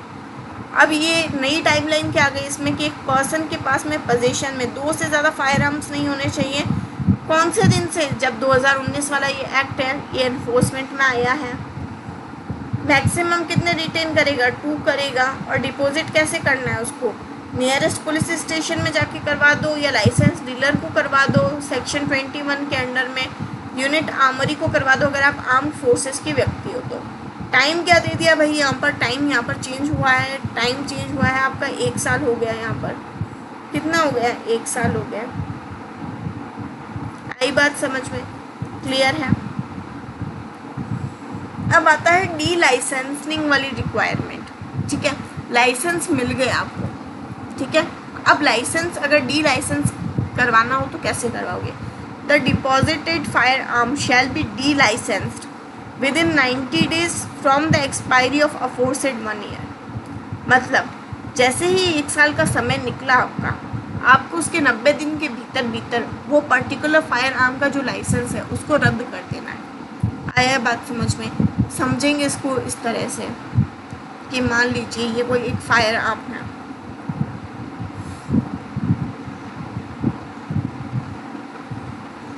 इसको क्या करना है आपको, नियरेस्ट या तो पुलिस स्टेशन के इंचार्ज को देना है, या आप किसको दे सकते हो, लाइसेंस्ड डीलर को दे सकते हो। किसके अंदर दोगे, अंडर सेक्शन 21 दोगे, ठीक है, कंडीशन अप्लाई, या फिर कहाँ पर दोगे, यूनिट आर्मरी। कितने दिन के भीतर देना है भाई, 1 ईयर, ठीक है, 1 ईयर।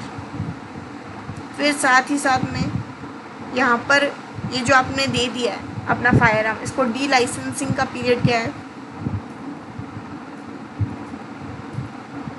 Within 90 days.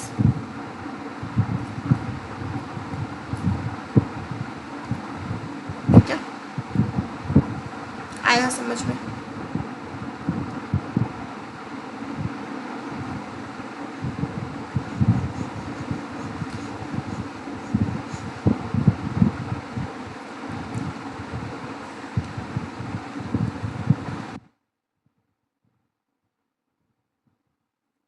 अब क्या चीज़ है, जब भी आप ग्रांट कर रहे हो आर्म लाइसेंस को किसी व्यक्ति को इनहेरिटेंस बेसिस पे या हेयरलूम बेसिस पे, है ना। हेयरलूम बेसिस पे कैसे, अब आप सोचो कि यार हेयरलूम में कौन लेके जाता है किसी को, है ना, फायर आर्म्स वगैरह। एक बात बताओ, महिलाओं को हेयरलूम में क्या मिलते हैं, गहने, है ना, हीरे रत्न जवाहरात ये मिलते हैं ना अपनी फैमिली से। तो आदमियों को क्या मिलेगा भाई, फायर आर्म्स मिलेंगे, यही चीज़ें मिलेगी। अगर कोई बहुत राजा महाराजाओं के घर से ताल्लुक़ रखते हैं या बहुत वेल टू डू फैमिली से हैं तो मैक्सिमम लिमिट क्या है उसकी भी 2 है। मतलब अगर आप किसी ऐसे जगह से बिलोंग करते हैं जहाँ पर कि आपको बहुत सारी चीज़ें, है ना, बहुत सारी आर्मरी, बहुत सारे ऐसे जो आर्म्स एंड एमिनेशंस हैं वो आपको अगर विरासत में मिल रहे हैं तो उसका भी मैक्सिमम नंबर 2 ही है। आप एक टाइम पे 2 से ज़्यादा नहीं रख सकते हैं। आया समझ में? यहाँ पर ये चीज़ पर्सनल यूज़ के लिए है उनके। अब ये कंपैरिजन चार्ट है, मैंने थोड़ा सा ये टाइमलाइन वगैरह बता रखा है यहाँ पे, कोई ज़रूरी नहीं है आपके लिए। हाँ, ये चीज़ देख लीजिए कि जो फर्स्ट वाला था 1983 वाला, यहाँ पर कोई डी लाइसेंसिंग पीरियड दे नहीं रखा था। अब आता है आपका एक्सेप्शन क्या है इसका। डीलर है अगर आप फायर आर्म के तो आप पे ये अप्लाई नहीं होगा। मेंबर हो किसी राइफ़ल क्लब का या राइफ़ल एसोसिएशन का तब नहीं अप्लाई होगा। देखिए, डीलर तो वो व्यक्ति हो गया जो इन चीज़ों में डील कर रहा है, जो ये चीज़ों की खरीद फरोख्त कर रहा है ना, बेच रहा है ये चीज़ें, उसमें आ गया। मेंबर ऑफ राइफ़ल क्लब मतलब कि आप अगर कोई शूटिंग वूटिंग का शौक़ रखते हो तो सिर्फ 2 में क्या ही होगा, आपको बहुत सारी चीज़ें चाहिएगी और उस हिसाब से ही उस रेशियो में ही बाकी आपकी अम्यूनेशन भी चाहिएगा। इस व्यक्ति को लाइसेंस कौन देगा, सेंट्रल गवर्नमेंट करेगा, या फिर रिकॉग्निशन कौन देगा, सेंट्रल गवर्नमेंट देगा। आ गया समझ में? एडिशनल कंडीशन क्या है कि ऐसा मेंबर क्या यूज़ कर रहा है, या तो 22 बोर राइफ़ल यूज़ कर रहा है या एयर राइफ़ल यूज़ कर रहा है। ठीक है, टारगेट क्या होता है उसका, प्रैक्टिस होता है। ये चीज़ ध्यान रखिएगा, ये जो हाईलाइट किए हुए हैं ये की पॉइंट्स हैं इसके। अब डिपॉजिट के कॉन्सिक्वेंसेस क्या होंगे, मतलब अगर आप इन प्रोविज़न के अंदर, है ना, डिपॉजिट करवाते हो अपना कोई भी फायर आर्म अगर आपके पास में है तो क्या होगा, सेम मैनर अप्लाई होगा जो कि 21(1) के अंदर दे रखा है। जैसे कि मतलब आपके पास में एक्सेस वाले फायर आर्म्स हैं, उनका डिपॉजिट कैसे करवा रहे हो आप, सेक्शन 3(4) के अंदर बता दिया हमको, है ना। क्या सेक्शन कौन से एप्लीकेबल होंगे, 21 सबसेक्शन 2 से लेकर 21 सबसेक्शन 3 तक जितने भी प्रोविज़न है वो यहाँ पर अप्लाई कर लोगे। आया समझ में? अब आता है हमारा सेक्शन नंबर 4। सेक्शन नंबर 4 क्या बोल रहा है, सेक्शन नंबर 4 ये बोल रहा है कि लाइसेंस किस चीज़ का, एक्विजिशन एंड पोजेशन का of arms of specified description in certain cases, यानी कुछ सर्टेन केसेस की बात हो रही है यहाँ पर। सेंट्रल गवर्नमेंट क्या करेगी, अगर उसका ओपिनियन है, उसको ऐसा लगता है कि ऐसे सर्कमस्टेंसेस प्रिवेलिंग किसी भी एरिया में ये ज़रूरी है या एक्सपीडिएट है, यानी उचित है पब्लिक इंटरेस्ट के अंदर, तो वो क्या कर सकती है, notification and official gazette direct कर सकती हैं। एक्विजिशन, पोजेशन या कैरिंग ऑफ सच आर्म्स और क्लास और डिस्क्रिप्शन में भी स्पेसिफाइड कि उस पर्टिकुलर एरिया के अंदर कोई भी पर्सन ना तो एक्वायर करेगा, ना पोजीशन में रखेगा, ना कैरी करेगा वैसे आर्म्स। मान लीजिए कोई प्रकार के दंगे वगैरह ऐसा हो गया, है ना, कम्युनिटी वायलेंस वगैरह ये सब चीज़ें चल रही हैं। अगर सरकार को लगता है कि नहीं ये चीज़ उचित है या ये चीज़ पब्लिक इंटरेस्ट के अंदर है, तो वो क्या कर सकती है कि एक तरह से सब व्यक्तियों को मना कर सकती है कि कोई भी व्यक्ति ना तो एक्वायर कर सकता है, ना पोजीशन में रख सकता है, ना कैरी कर सकता है उन तरह के आर्म्स जो कि उसने अपने ऑफिशियल गैजेट के अंदर नोटिफाई करके बोले हैं। ठीक है, अनलेस उसके पास में लाइसेंस है accordance with the provision of this act और रूल्स मेड अंदर। ठीक है, मतलब कि अनटिल और अनलेस आपके पास में लाइसेंस नहीं है, आप किसी भी प्रकार का आर्म्स अपने पास में नहीं रख सकते। यहाँ पर वर्ड क्या यूज़ हुआ है, आर्म्स, ना कि फायर आर्म्स। आई बात समझ में, यहाँ पर आर्म्स वर्ड यूज़ हुआ है, फायर आर्म्स नहीं है। मतलब ऑलमोस्ट सब चीज़ें यूज़ कर दी है इसमें। आया समझ में? ठीक है, अब आता है आपका सेक्शन नंबर 5, लाइसेंस किसका है, मैन्युफैक्चरर्स का है, सेल वगैरह के लिए है ना। कोई भी पर्सन जब तक कि वो क्या नहीं होल्ड करता, एक लाइसेंस होल्ड नहीं करता, वो क्या नहीं करेगा, वो यूज़ नहीं करेगा, मैन्युफैक्चर नहीं करेगा, सेल नहीं करेगा, ट्रांसफ़र नहीं करेगा, कन्वर्ट नहीं करेगा, रिपेयर नहीं करेगा, टेस्ट नहीं करेगा, प्रूव नहीं करेगा, क्या नहीं करेगा, फायर आर्म्स, कोई ऐसा आर्म जिसकी क्लास या डिस्क्रिप्शन जो कि बताई गई है, प्रेस्क्राइब्ड है, या किसी भी प्रकार का अम्यूनिशन। आया समझ में? यहाँ पर फायर आर्म की एक्सप्रेसिवली बात की गई है, ठीक है। अब कोई भी व्यक्ति क्या नहीं कर सकता जब तक कि उसके पास में लाइसेंस नहीं है, वो एक्सपोज फॉर सेल नहीं कर सकता, ऑफर फॉर सेल नहीं कर सकता, ऑफर फॉर ट्रांसफ़र नहीं कर सकता, पोजीशन में नहीं रख सकता सेल के पर्पज़ से, या पोजीशन में नहीं रख सकता ट्रांसफ़र के पर्पज़ से, पोजीशन में नहीं रख सकता किसी कन्वर्जन के पर्पज़ से, या पोजीशन में नहीं रख सकता रिपेयर के पर्पज़ से, या पोजीशन में नहीं रख सकता टेस्ट के पर्पज़ से, या पोजीशन में नहीं रख सकता प्रूफ के पर्पज़ से। क्या नहीं रख सकता? किसी भी प्रकार का फायर आर्म, प्रेस्क्राइब्ड आर्म या अम्यूनिशन। आई समझ में? आया कि नहीं आया समझ में? फर्स्ट में तो क्या बताया कि कोई भी व्यक्ति नहीं करेगा, सेकंड में क्या बताया हुआ है कि जब तक लाइसेंस नहीं है तुम ये काम नहीं करोगे, कुछ काम बता दिए वो नहीं करोगे, ठीक है। फिर एक्सेप्शन क्या है प्राइवेट ट्रांसफ़र का, nothing in the subsection 1 shall apply, कहाँ नहीं अप्लाई होगा, सेल या transfer of any arms and ammunition by any person जो कि लॉफुली पजेस करता है प्राइवेट यूज़ के लिए किसी ऐसे व्यक्ति को जो कि एंटाइटल्ड है इस एक्ट के थ्रू या अदर एक्ट लॉ के थ्रू कि वो ऐसी आर्म्स एंड अम्यूनिशन को अपने पोजीशन में रख सके। मतलब तुम दोगे भी उसी व्यक्ति को जो कि एंटाइटल्ड है इस एक्ट के थ्रू या other law time being in force, कि वो ये व्यक्ति जो है, मतलब सपोज कर तुम एक प्राइवेट व्यक्ति हो, तुम्हारे पास में आर्म्स एंड अम्यूनिशन है पर्सनल यूज़ के लिए, तुमने क्या किया, तुम्हारे पास में लाइसेंस वगैरह सब है, तुम कब ट्रांसफ़र कर सकते हो, कब सेल कर सकते हो, ऐसे व्यक्ति को कर सकते हो जिसके पास में ये लाइसेंस वगैरह, ये जितनी भी रिक्वायरमेंट जो तुमको लगी थी उस पर्टिकुलर आर्म्स एंड अम्यूनिशन को कीप करने के लिए, वो सब उसके पास में। आया समझ में? प्रोविज़न क्या बोलता है, कंडीशंस क्या होंगी सेल से पहले,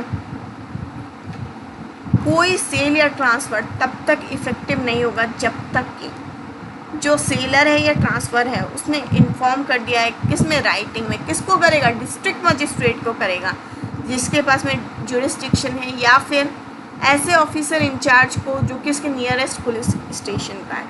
आया समझ में? इन्फॉर्म क्या करना है भाई, राइटिंग में इंटेंशन बताना है कि भाई मेरा कुछ इरादा है सेल करने का या ट्रांसफ़र करने का सच आर्म्स एंड अम्यूनिशन। फिर उसमें नेम बताओगे, एड्रेस बताओगे ऐसे पर्सन का जिसको आप क्या कर सकते हो, इंटेंशन रखते हो सेल करने का या ट्रांसफ़र करने का, क्या, आर्म्स एंड अम्यूनिशन। तो राइटिंग में क्या बताना है, हम कहते हैं कि राइटिंग में बताना है, या तो डीएम को बता रहे हो या किसको बता रहे हो, पुलिस इंचार्ज को बता रहे हो, है ना, इंचार्ज को बता रहे हो, नियरेस्ट पुलिस स्टेशन। किसके बारे में राइटिंग में बता रहे हो, किसके बारे में, सेल ट्रांसफ़र का इंटेंशन बता रहे हो। दूसरी चीज़ क्या बता रहे हो तुम, उसकी दूसरी चीज़ ये बता रहे हो कि तुम नेम बता रहे हो, एड्रेस बता रहे हो, टू होम यानी जिसको तुम ऐसा सेल कर रहे हो या ट्रांसफ़र कर रहे हो।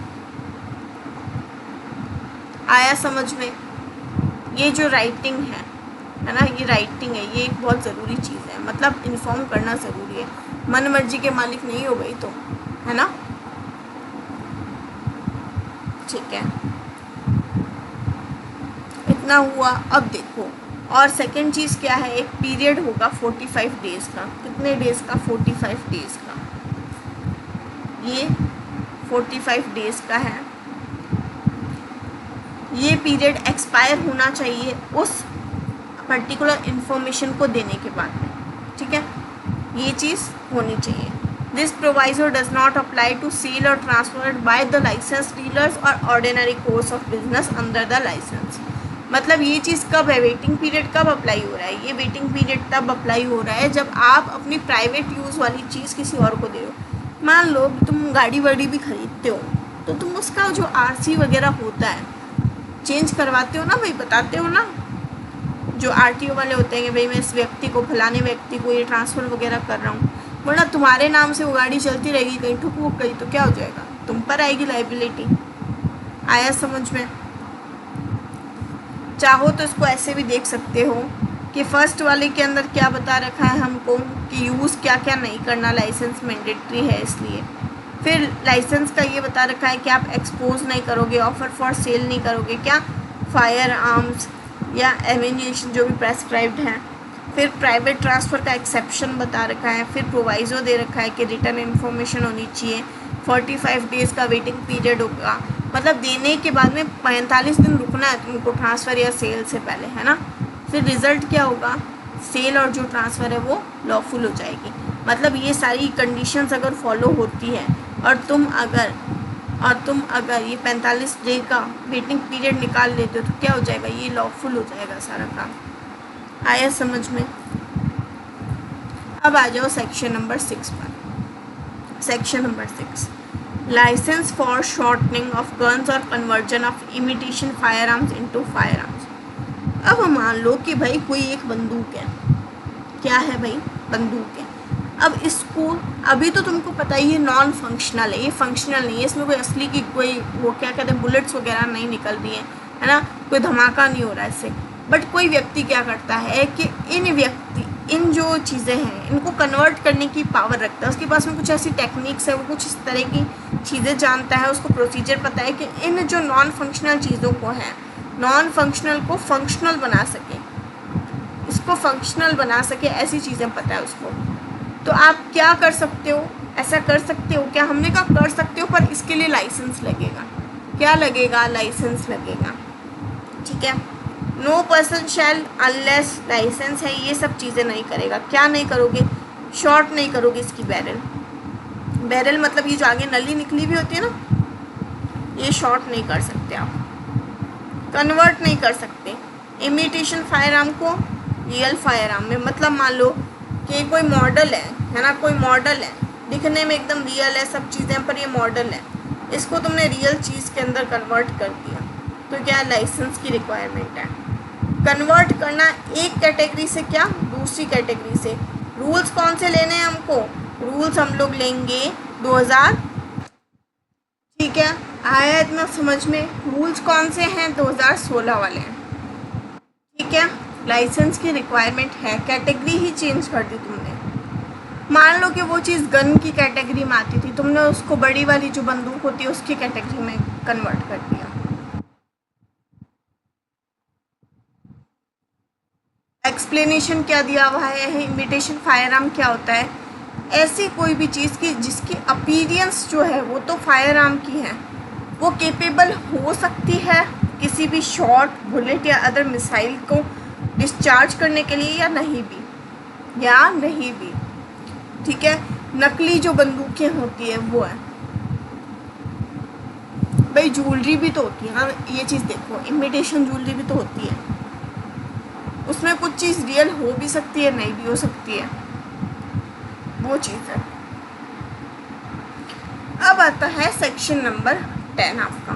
क्यों पढ़ा रही हूँ भाई मैं सेक्शन नंबर 10 इसके साथ में, ऊपर तो आप बोल रहे हो सेक्शन नंबर 6 ही पढ़ा है, क्योंकि सेक्शन नंबर 10 भी तो लाइसेंस की बात कर रहा है ना, तो लाइसेंस वाले प्रोविज़न को हम साथ में नहीं पढ़ सकते क्या। हमने कहा डेफिनेटली पढ़ सकते हैं, क्यों नहीं पढ़ सकते हम लोग। लाइसेंस किस चीज़ का मिल रहा है यहाँ पे, इंपोर्ट और एक्सपोर्ट का मिल रहा है, ठीक है। वहाँ पर क्या है, शॉर्टनिंग वगैरह, कन्वर्जन वगैरह का मिल रहा था सेक्शन 6 के अंदर। इसमें क्या बोला है, कोई भी पर्सन, ठीक है, ब्रिंग इनटू या टेक आउट ऑफ नहीं कर सकता इंडिया से, सी के थ्रू, लैंड के थ्रू, एयर के थ्रू, क्या, आर्म्स, अम्यूनेशन, अनलेस क्या है उस व्यक्ति के पास में लाइसेंस है, जो कि ऐसे एक्ट और रूल के अंदर बताया गया है। कौन सा एक्ट रूल, हमने कहा आर्म्स एक्ट 1959, बिकॉज हाल फिलहाल वही चीज़ है तो देखो इसको थोड़ा विजुअल रिप्रेजेंटेशन से समझेंगे। इंडिया से बाहर नहीं लेके जाना और इंडिया से बाहर नहीं लेके जाना और इंडिया के अंदर नहीं लेके आना। तो अंदर वाले को थोड़ा सा करेक्ट कर लो यहाँ पर कि ऐसे हो जाएगा ये चीज़।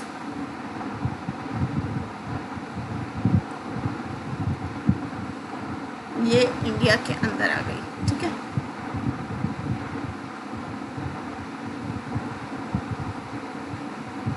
और ये इंडिया से बाहर चली गई। अच्छा ठीक है, समझ गए। टेम्परेरी पेन ले रखा था हमने। ये चीज़ इंडिया के अंदर आ रही है और ये चीज़ इंडिया के बाहर जा रही है। आया समझ में? तीर से समझ में आ रहा है।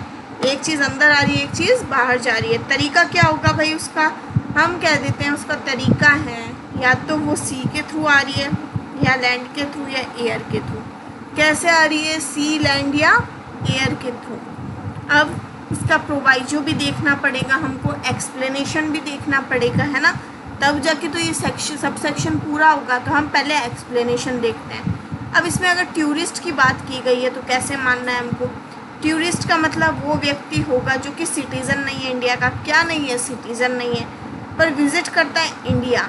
उसका पीरियड क्या होना चाहिए? 6 महीने से ज़्यादा नहीं होना चाहिए, मतलब मैक्सिमम 6 मंथ। मैक्सिमम 6 मंथ इस पीरियड के लिए वो इंडिया में विज़िट कर रहा है, ठीक है। पर्पज़ क्या होना चाहिए?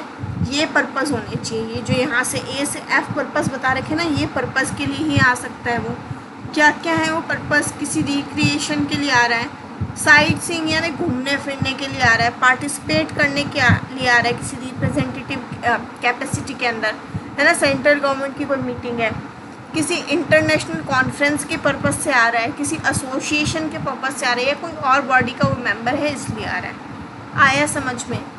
अब देखो प्रोवाइजो ए क्या बोलता है? एंटाइटल्ड पर्सन कौन होगा?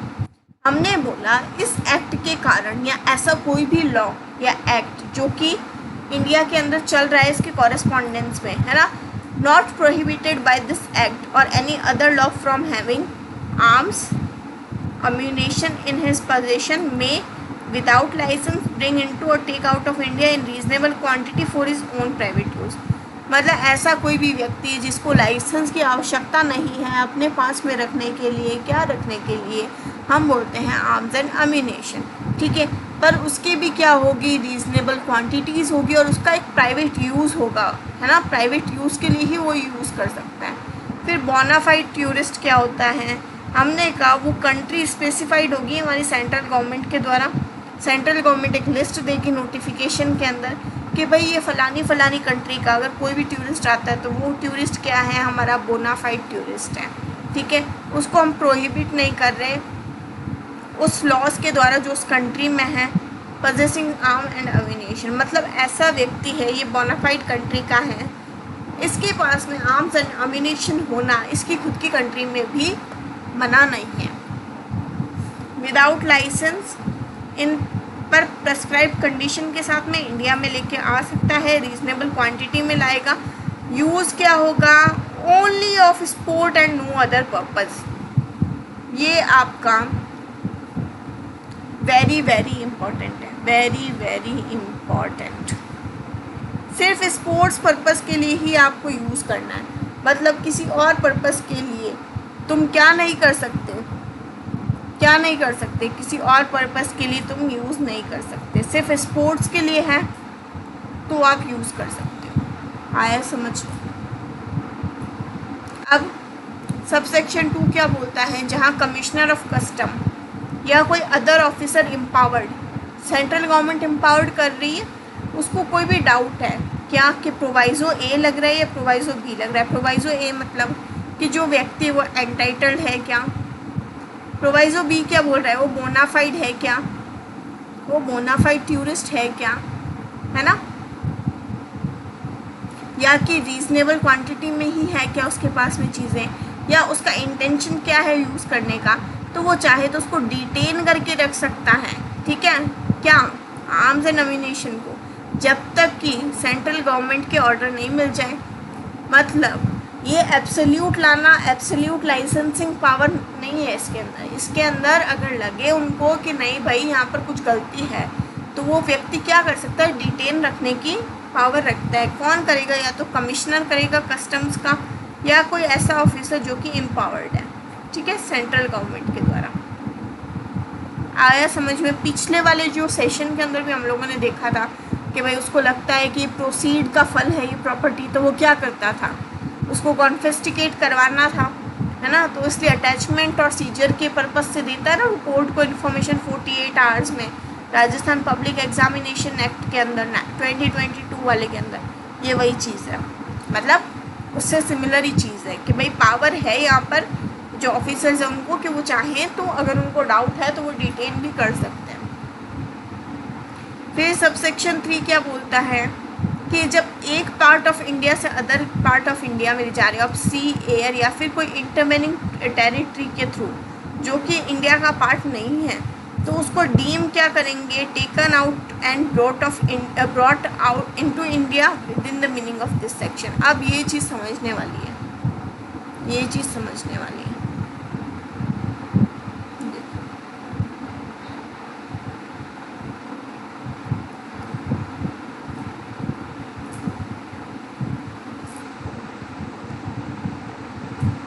आप थोड़ा सा मेरी ड्राइंग को इग्नोर ही कर दे तो ज़्यादा बेहतर है। ये मान लो ये इंडिया है हमारा, है ना, ये रफ पार्ट है इंडिया का, ठीक है, ये रफ पार्ट है, ये एक रफ रिप्रेजेंटेशन है इंडिया का। अब ये जो इंडिया है ये हमारा भारत देश है। अब कोई व्यक्ति क्या करता है कि यहाँ से जाने के लिए, है ना, वो यहाँ से जाने के लिए वो नेपाल से होता हुआ आता है और फिर यहाँ पर आसाम साइड में घुस जाता है। तो मतलब ये मानो कि ये इंडिया से बाहर गया ना, फिर ये क्या किया, ये इंडिया के अंदर आ रहा है, यहाँ पे आ रहा है कि नहीं आ रहा है, तो ये तो क्या हो गया, टेकन आउट ऑफ इंडिया हो गया, ये टेकन इनटू इंडिया हो गया। मतलब अगर तुम एक टेरिटरी से दूसरी टेरिटरी की तरफ जाने के लिए बीच में किसी दूसरी कंट्री को यूज़ कर रहे हो, ये किसी दूसरी कंट्री का तुम यूज़ कर रहे हो, तो भी तुम किसके अंदर आ जाओगे, तुम टेकन आउट ऑफ इंडिया और ब्रॉट इनटू इंडिया वाली कैटेगरी में आ जाओगे। आया समझ में?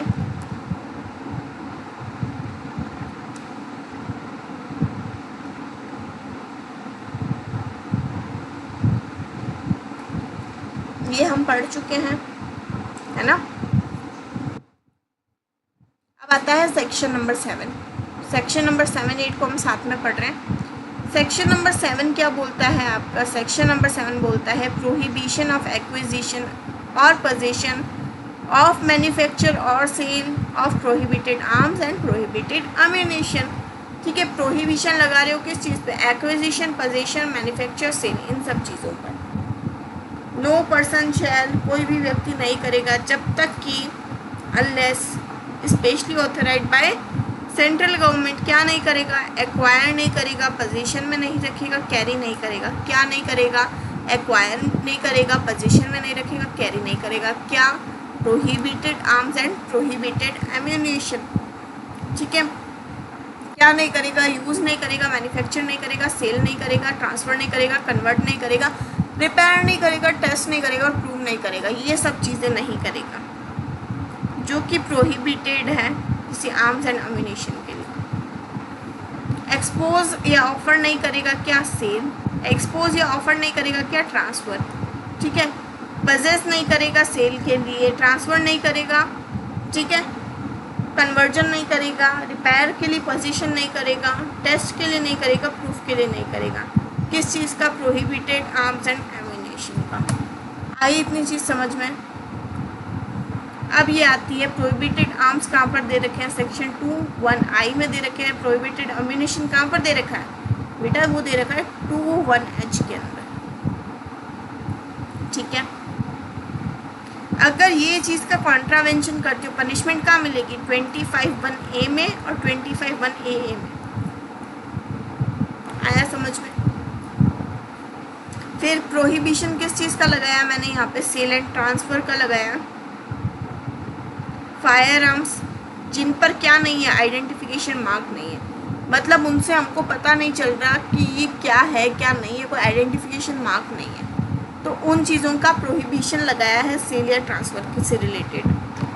क्या कोई भी व्यक्ति क्या नहीं करेगा, ऑब्लिटरेट का मतलब होता है मिटाएगा नहीं, रिमूव नहीं करेगा, एल्टर नहीं करेगा मतलब चेंज नहीं करेगा या फॉर्ज नहीं करेगा। क्या नेम, नंबर या कोई अदर आइडेंटिफिकेशन मार्क जो कि स्टैम्प्ड है या फिर अदरवाइज शोन है उस आर्म, फायर आर्म और अम्यूनिशन पे। मतलब एक बात बताओ, कोई ना कोई कंपनी वगैरह को बता रखा होता है ना कि भाई ये सीरियल नंबर है इस पर्टिकुलर डिवाइस का, ये इस कंपनी का है तो उसका लोगो वो दे रखा होता है। तो वो चीज़ें आप ये सब चीज़ें नहीं करोगे उनके साथ, ना तो उसको इरेज करोगे, ना रिमूव करोगे, ना एल्टर करोगे, ना फोर्ज करोगे। कोई भी व्यक्ति क्या नहीं करेगा, ना सेल करेगा ना ट्रांसफ़र करेगा ऐसा फायर आर्म जिसके ऊपर क्या नहीं है, या तो नेम या ट्रेडमार्क नहीं है मेकर, मैन्युफैक्चरर या इम्पोर्टर का, मैन्युफैक्चरर का नंबर नहीं दे रखा, या कोई अदर आइडेंटिफिकेशन मार्क जैसा कि बताया गया है वो नहीं दे रखा। ठीक है, ये चीज़ क्यों ज़रूरी है, ताकि पता लगाया जा सके कि सोर्स ऑफ क्या है उस चीज़ का ना, सोर्स क्या है उस पर्टिकुलर चीज़ का। आप सब लोगों ने वो अभी मूवी आई थी धुरंधर, वो देखी होगी। धुरंधर में क्या हुआ था, धुरंधर के अंदर वो जब उनसे फायर आर्म्स वगैरह मंगवाते हैं ना, तो उसमें क्या होता है, मैन्युफैक्चरिंग किसकी होती है, बलोच की होती है। तो उसमें वो बता रखे होते हैं ना कि भाई अगर पकड़ा भी जाएगा तो किस पे नाम आएगा, इन लोगों पे नाम आएगा। क्यों? क्योंकि जो पूरी जो ब्रांडिंग है वो इन लोगों की होती है। तो वो इसीलिए ज़रूरी है ताकि हम ट्रेस कर सकें कि वो चीज़ आई कहाँ से। आया समझ में?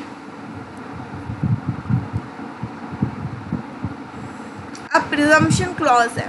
प्रिजम्पशन क्या माननी है यहाँ पर, अगर कोई प्रोसिक्यूशन होता है ऑफेंस का, या तो सबसेक्शन 1 के अंदर या सबसेक्शन 2 के अंदर, और ये चीज़ प्रूव की जाती है कि जो पर्टिकुलर फायर आर्म या एम्यूनेशन था वो पोजीशन में था किसके, अक्यूज़ के, और उसके ऊपर उस फायर आर्म या एम्यूनेशन के ऊपर कोई नाम, नंबर, आइडेंटिफिकेशन मार्क था नहीं, और ऐसा नाम, ऐसा आइडेंटिफिकेशन मार्क, ऐसा नंबर या तो ऑब्लिटरेट कर दिया था, रिमूव कर दिया था, एल्टर कर दिया था या फॉर्ज कर दिया था, तो कोर्ट शैल प्रिज्यूम करेगी। भाई क्या कर रही है, शैल प्रिज्यूम कर रही है। कैसी प्रिजम्पशन है, शैल प्रिजम्पशन है यहाँ पर। कैसी प्रिजम्पशन है, शैल प्रिजम्पशन है कि जो अक्यूज्ड है उसने कमिट किया है वो offence unless contrary is proved, unless contrary is proved. अब ये चीज़ देखो यहाँ पर थोड़ा सा, शैल प्रिजम्पशन क्या होती है।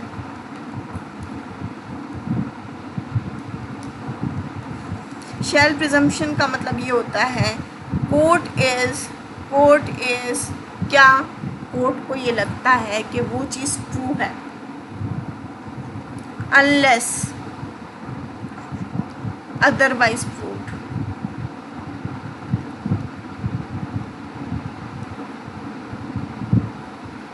मतलब जब तक प्रूव नहीं दिया जाता वो चीज़ मानेगा ही मानेगा कोर्ट। ठीक है, मैंडेटरी प्रिजम्पशन है। क्लियर हुआ ये थोड़ा सा कॉन्सेप्ट।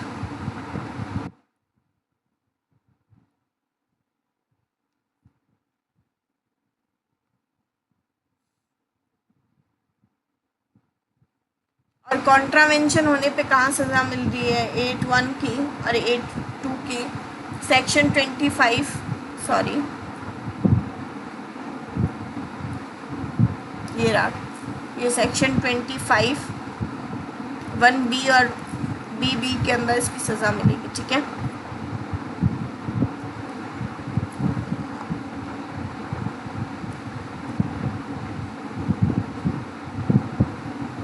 आया समझ में? क्लियर हुआ ये थोड़ा सा आपको?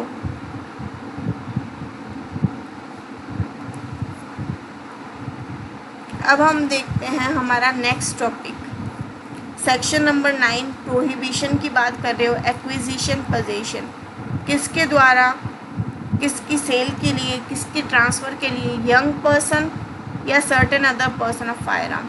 तो इसमें कीवर्ड क्या है, सेक्शन नंबर 9 में मेरे को एक ही कीवर्ड लेना है। क्या लूँगी मैं यंग पर्सन लूँगी। ठीक है, कोई भी व्यक्ति क्या नहीं करेगा, एक्वायर नहीं करेगा, पजेस नहीं करेगा, कैरी नहीं करेगा कोई भी प्रकार का फायर आर्म या फिर क्या अम्यूनेशन, अगर वो व्यक्ति इफ़ ही 21 ईयर्स की एज उसने कंप्लीट नहीं की है। यहाँ पर क्या है, एज ऑफ मेजॉरिटी, यहाँ पर क्या है, मिनिमम एज 21 ईयर है, ठीक है। यहाँ पर 18 ईयर्स नहीं दे रखा, ठीक है। मिनिमम एज कितनी दे रखी है, 21 ईयर्स दे रखी है। ये याद रखिएगा, थोड़ा सा ध्यान रखिएगा इस कॉन्सेप्ट को। देन अगर वो व्यक्ति कन्विक्टेड है, अगर वो व्यक्ति कन्विक्टेड है ऐसे ऑफेंस के लिए जिसमें वायलेंस या मॉरल टर्प्यूड की इंक्लूड थी और 5 साल तक, 5 साल नहीं हुए उसके एक्सपायरी ऑफ सेंटेंस को, मतलब मान लो कि वो व्यक्ति क्या हुआ, पहले तो कन्विक्ट हुआ, कन्विक्ट मतलब उसका दोष सिद्धि हो गया, ठीक है, फिर उसको कोई सज़ा मिली होगी, हाँ सज़ा मिली होगी, और सज़ा को ख़त्म हुए को 5 साल अभी तक नहीं हुए तो डिस्क्वालिफिकेशन क्या हो जाती है, एंड हो जाती है वहाँ पर, ठीक है। Has been ordered to execute a bond under chapter 8 of CRPC और जो भी कॉरस्पॉन्डिंग BNS के प्रोविजन है, तो disqualified during the period to which the bond is in operation, ठीक है। किसको नहीं देना है, ऐसे व्यक्ति को जो कि 21 साल का अभी तक नहीं हुआ है, और ऐसे व्यक्ति को भी नहीं देना जो कि वायलेंस या मॉरल टर्प्यूड के लिए, ठीक है, उसको सेंटेंस मिली थी, उसका कन्विक्शन हुआ था और अभी तक उसके ऐसे सेंटेंस को, ऐसी सज़ा को 5 साल कंप्लीट नहीं हुए, या फिर उस व्यक्ति ने चैप्टर नंबर 8 ऑफ CRPC के अंडर में कोई भी बॉन्ड साइन किया था, उस बॉन्ड का जो पीरियड है वो एक्सपायर नहीं हुआ है, तो डिस्क्वालिफिकेशन लग जाएगा उसका, ठीक है। अब ऐसा व्यक्ति जिसने कि 21 साल की एज नहीं पूरी की है यूज़ कर सकता है सुपरविजन और control of a licence holder ऐसा फायर आर्म या अम्यूनेशन, ठीक है, prescribe subject to the conditions as may be prescribe. मान लो कि वो व्यक्ति कोई स्पोर्ट्स पर्सन है, उसको ज़रूरत है भाई फायर आर्म्स एंड अम्यूनेशन की, अगर उसको रिप्रेजेंटेशन करना है तो वो खुद तो लाइबल नहीं है, but under a adequate person, eligible person जिसके पास में ये सारी जो फुलफिलमेंट्स हैं ये मौजूद हैं, तो उसके सुपरविजन में ये चाहे तो ये यूज़ कर सकता है। वही बात है ना कि भाई गाड़ी भी चला रहे हो, अगर तुम्हारा लाइसेंस नहीं आया है तो सुपरविजन में करें, वो एक डिस्क्लेमर होता है under the supervision of experts, वो वाली चीज़ है। कोई भी पर्सन क्या नहीं करेगा, sale, transfer, convert, repair, test, prove किसी भी फायर आर्म या अम्यूनेशन को किसी भी ऐसे व्यक्ति को जिसको हमने प्रोहिबिट कर दिया क्लॉज ए के अंदर, यानी वो इन 3 कैटेगरी में आ रहा है, या तो 21 साल से कम का है ना, 5 साल अभी तक उसके सेंटेंस को नहीं हुए हैं, या फिर बॉन्ड के अंडर है चैप्टर नंबर 8 ऑफ CRPC में, ठीक है, या फिर वो क्या है, अनसाउंड माइंड है।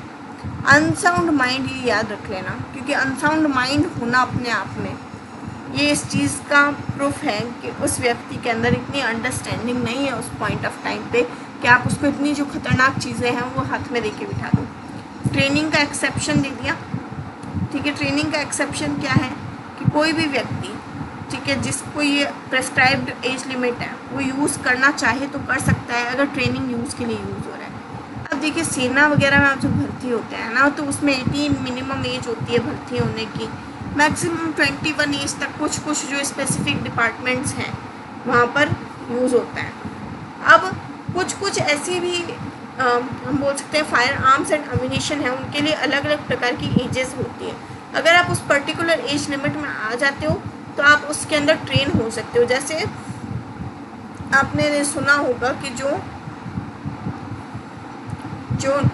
नॉन गियर वाली जो व्हीकल्स होते हैं उसके लिए 16 ईयर है लाइसेंस की एज, और जो गियर वाले व्हीकल्स होते हैं उसके लिए 18+ है, वही वाली चीज़ है, ठीक है। प्रोवाइजो क्या बोलता है कि डिफरेंट एज लिमिट भी हो सकती है different type of fire arm के लिए। आया समझ में? ये एग्जांपल है, ये रियलिटी नहीं है। ऐसा हो सकता है कि किसी के लिए 18 साल हो, 21 साल हो, 25 साल हो, 30 साल हो, ऐसा कुछ हो सकता है ना। Different type of eligibility for different type of weapons. Chapter number 2 का ही लास्ट पार्ट के अंदर हम आ गए हैं, अंतिम पड़ाव हमारा सेक्शन नंबर 11 एंड 12। उसके बाद में हमारा ये सेशन कंप्लीट हो जाएगा। इसी के साथ आर्म्स एक्ट हमारा राजस्थान एपीयू एग्जामिनेशन प्रीलिम्स के पर्पज़ से भी कंप्लीट हो जाएगा। ठीक है, अब इसमें क्या दे रखी है, पावर दे रखी है प्रोहिबिट करने की इंपोर्ट या export arms etcetera.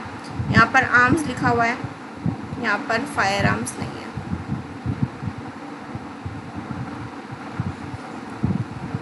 Central government चाहे तो नोटिफिकेशन जारी करके स्पेसिफाई कर सकती है, ठीक है, आर्म्स एंड अम्यूनेशन की वो क्लास को कि इनको आप एक्सपोर्ट या एक्सपोर्ट नहीं कर सकते, इंपोर्ट या एक्सपोर्ट नहीं कर सकते।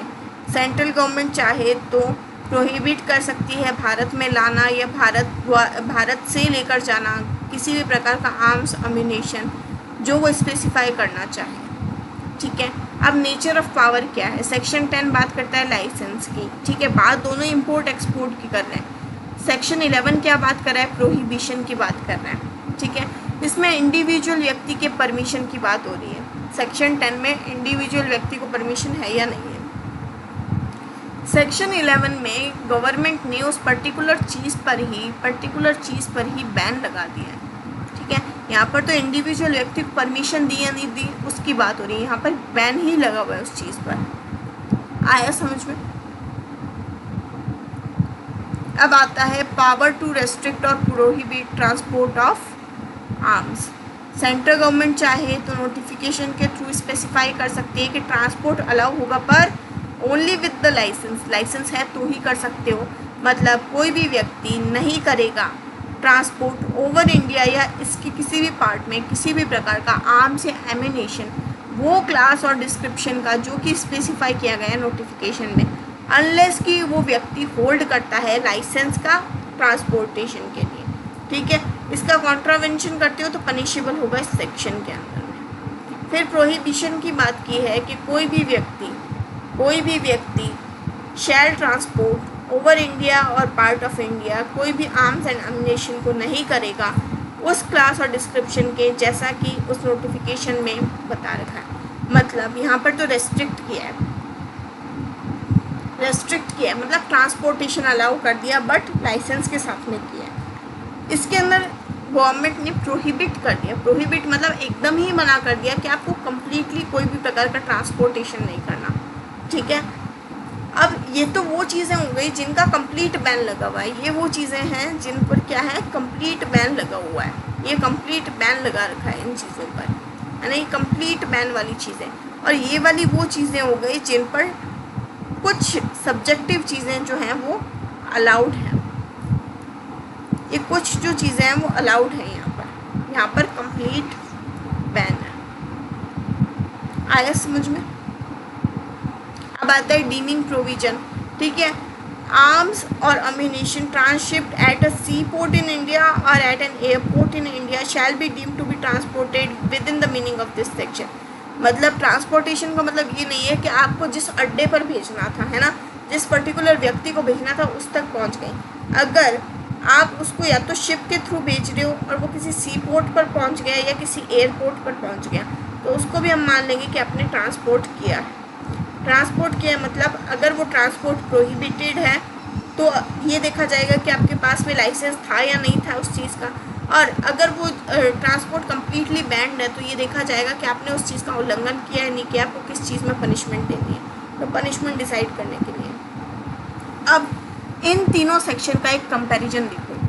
यहाँ पर भी बात इंपोर्ट एक्सपोर्ट की हो रही है, यहाँ पर भी इंपोर्ट एक्सपोर्ट की हो रही है, यहाँ पर ट्रांसपोर्टेशन की हो रही है। ठीक है, अब यहाँ पे लाइसेंस सिस्टम की बात की गई, यहाँ पे कम्प्लीटली प्रोहिबिट कर दिया, यहाँ पे रेस्ट्रिक्शन पर प्लस प्रोहिबिशन दोनों की बात की गई है। यहाँ पर क्या है, ऑथोरिटी लाइसेंसिंग अथॉरिटी, यहाँ पर सेंट्रल गवर्नमेंट है अथॉरिटी, यहाँ पर भी सेंट्रल गवर्नमेंट लगा रही है बैन वगैरह।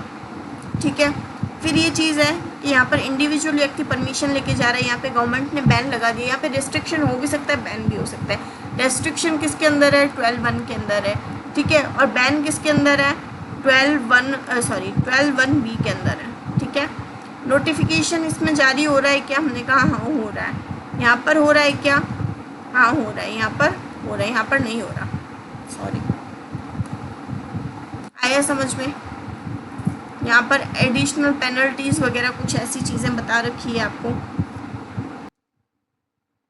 तो ओके एवरीवन, तो आज का ये जो सेशन है हमारा कंप्लीट हो चुका है। इसमें हमने जो आर्म्स एक्ट था उसको प्री के जो पॉइंट ऑफ व्यू से है वो पूरा ही कवर किया है। Section number 1, 2 and then 3 to 12 ये हमने कोशिश की है। सारी डेफिनेशंस हमने कवर करने की कोशिश की है और जितने भी इम्पॉर्टेंट अदर प्रोविजंस थे, इम्पॉर्टेंट जो टाइमलाइंस थी वो भी मैंने बताने की कोशिश की है, प्रोजेक्टाइल वगैरह बताने की कोशिश की है आपको। सो आई होप ये वाला सेशन आपके लिए हेल्पफुल रहा होगा और आर्म्स एक्ट अब आपको इतना ज़्यादा डिफ़िकल्ट नहीं लगेगा। अब देखते हैं, या तो हम लोग नेक्स्ट वाले में पॉक्सो लेंगे या फिर हम लेंगे शायद BNS की डेफिनेशंस, जिसके अंदर पब्लिक सर्वेंट को मैं स्पेसिफिकली कवर करने का सोच रही हूँ क्योंकि एक बहुत बड़ी डेफिनेशन है, उसको कैसे याद कर सकते हैं हम लोग, वो चीज़ हो सकती है, या फिर हम पॉक्सो है। तो इन तीनों चीज़ों में से कोई भी एक कर लेंगे। हम लोगों को ये तीनों चीज़ें कंप्लीट करनी है। पॉक्सो, आपका BNS की जो डेफिनेशंस हैं, स्पेशली जो 228 है पब्लिक सर्वेंट को, या फिर एक्सरसाइज एक्ट।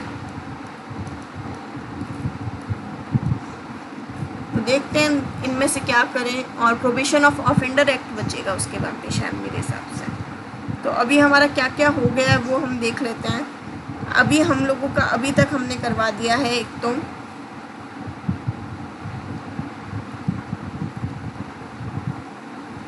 अभी के लिए हमारा हो गया है SC/ST एक्ट, ठीक है। देन आपका हो गया है राजस्थान का पब्लिक एग्जामिनेशन एक्ट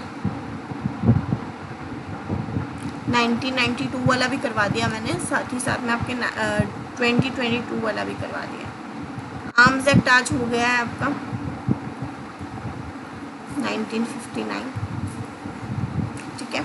तो कितने हो गए, 1, 2, 3, 4। अब क्या क्या बच रहा है आपका, अब बच रहा है आपका पॉक्सो, एक्सरसाइज एक्ट, देन आपका बच रहा है प्रोबेशन ऑफ ऑफेंडर्स एक्ट, ठीक है। तो ये कोई ज़्यादा नहीं बचा है, अब ऑलमोस्ट सारा हो गया है। 1, 2, 3, 4, 5, 6, 7, एक आई थिंक और बच रहा है कुछ, तो मैं आपका छूट रहा है JJ एक्ट। तो देखते हैं, या तो JJ एक्ट करवा लेते हैं क्योंकि ये भी थोड़ा सा टिपिकल पड़ता है याद करने के लिए। तो मैं नेक्स्ट या तो JJ एक्ट करवा लूँगी आपको, है ना।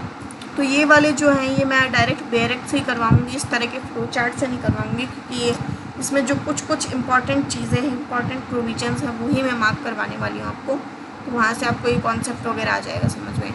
सो आई होप आज का जो सेशन है आपके लिए हेल्पफुल रहा होगा, और आगे भी ऐसे ही सेशंस अगर आप चाहते हैं तो आप मेरा चैनल जो है वो सब्सक्राइब कर सकते हैं और ज्वाइन कर सकते हैं। और ज़्यादा कॉन्सेप्चुअल क्लैरिटी वगैरह के लिए I am trying my level best to explain everything to you. So thank you,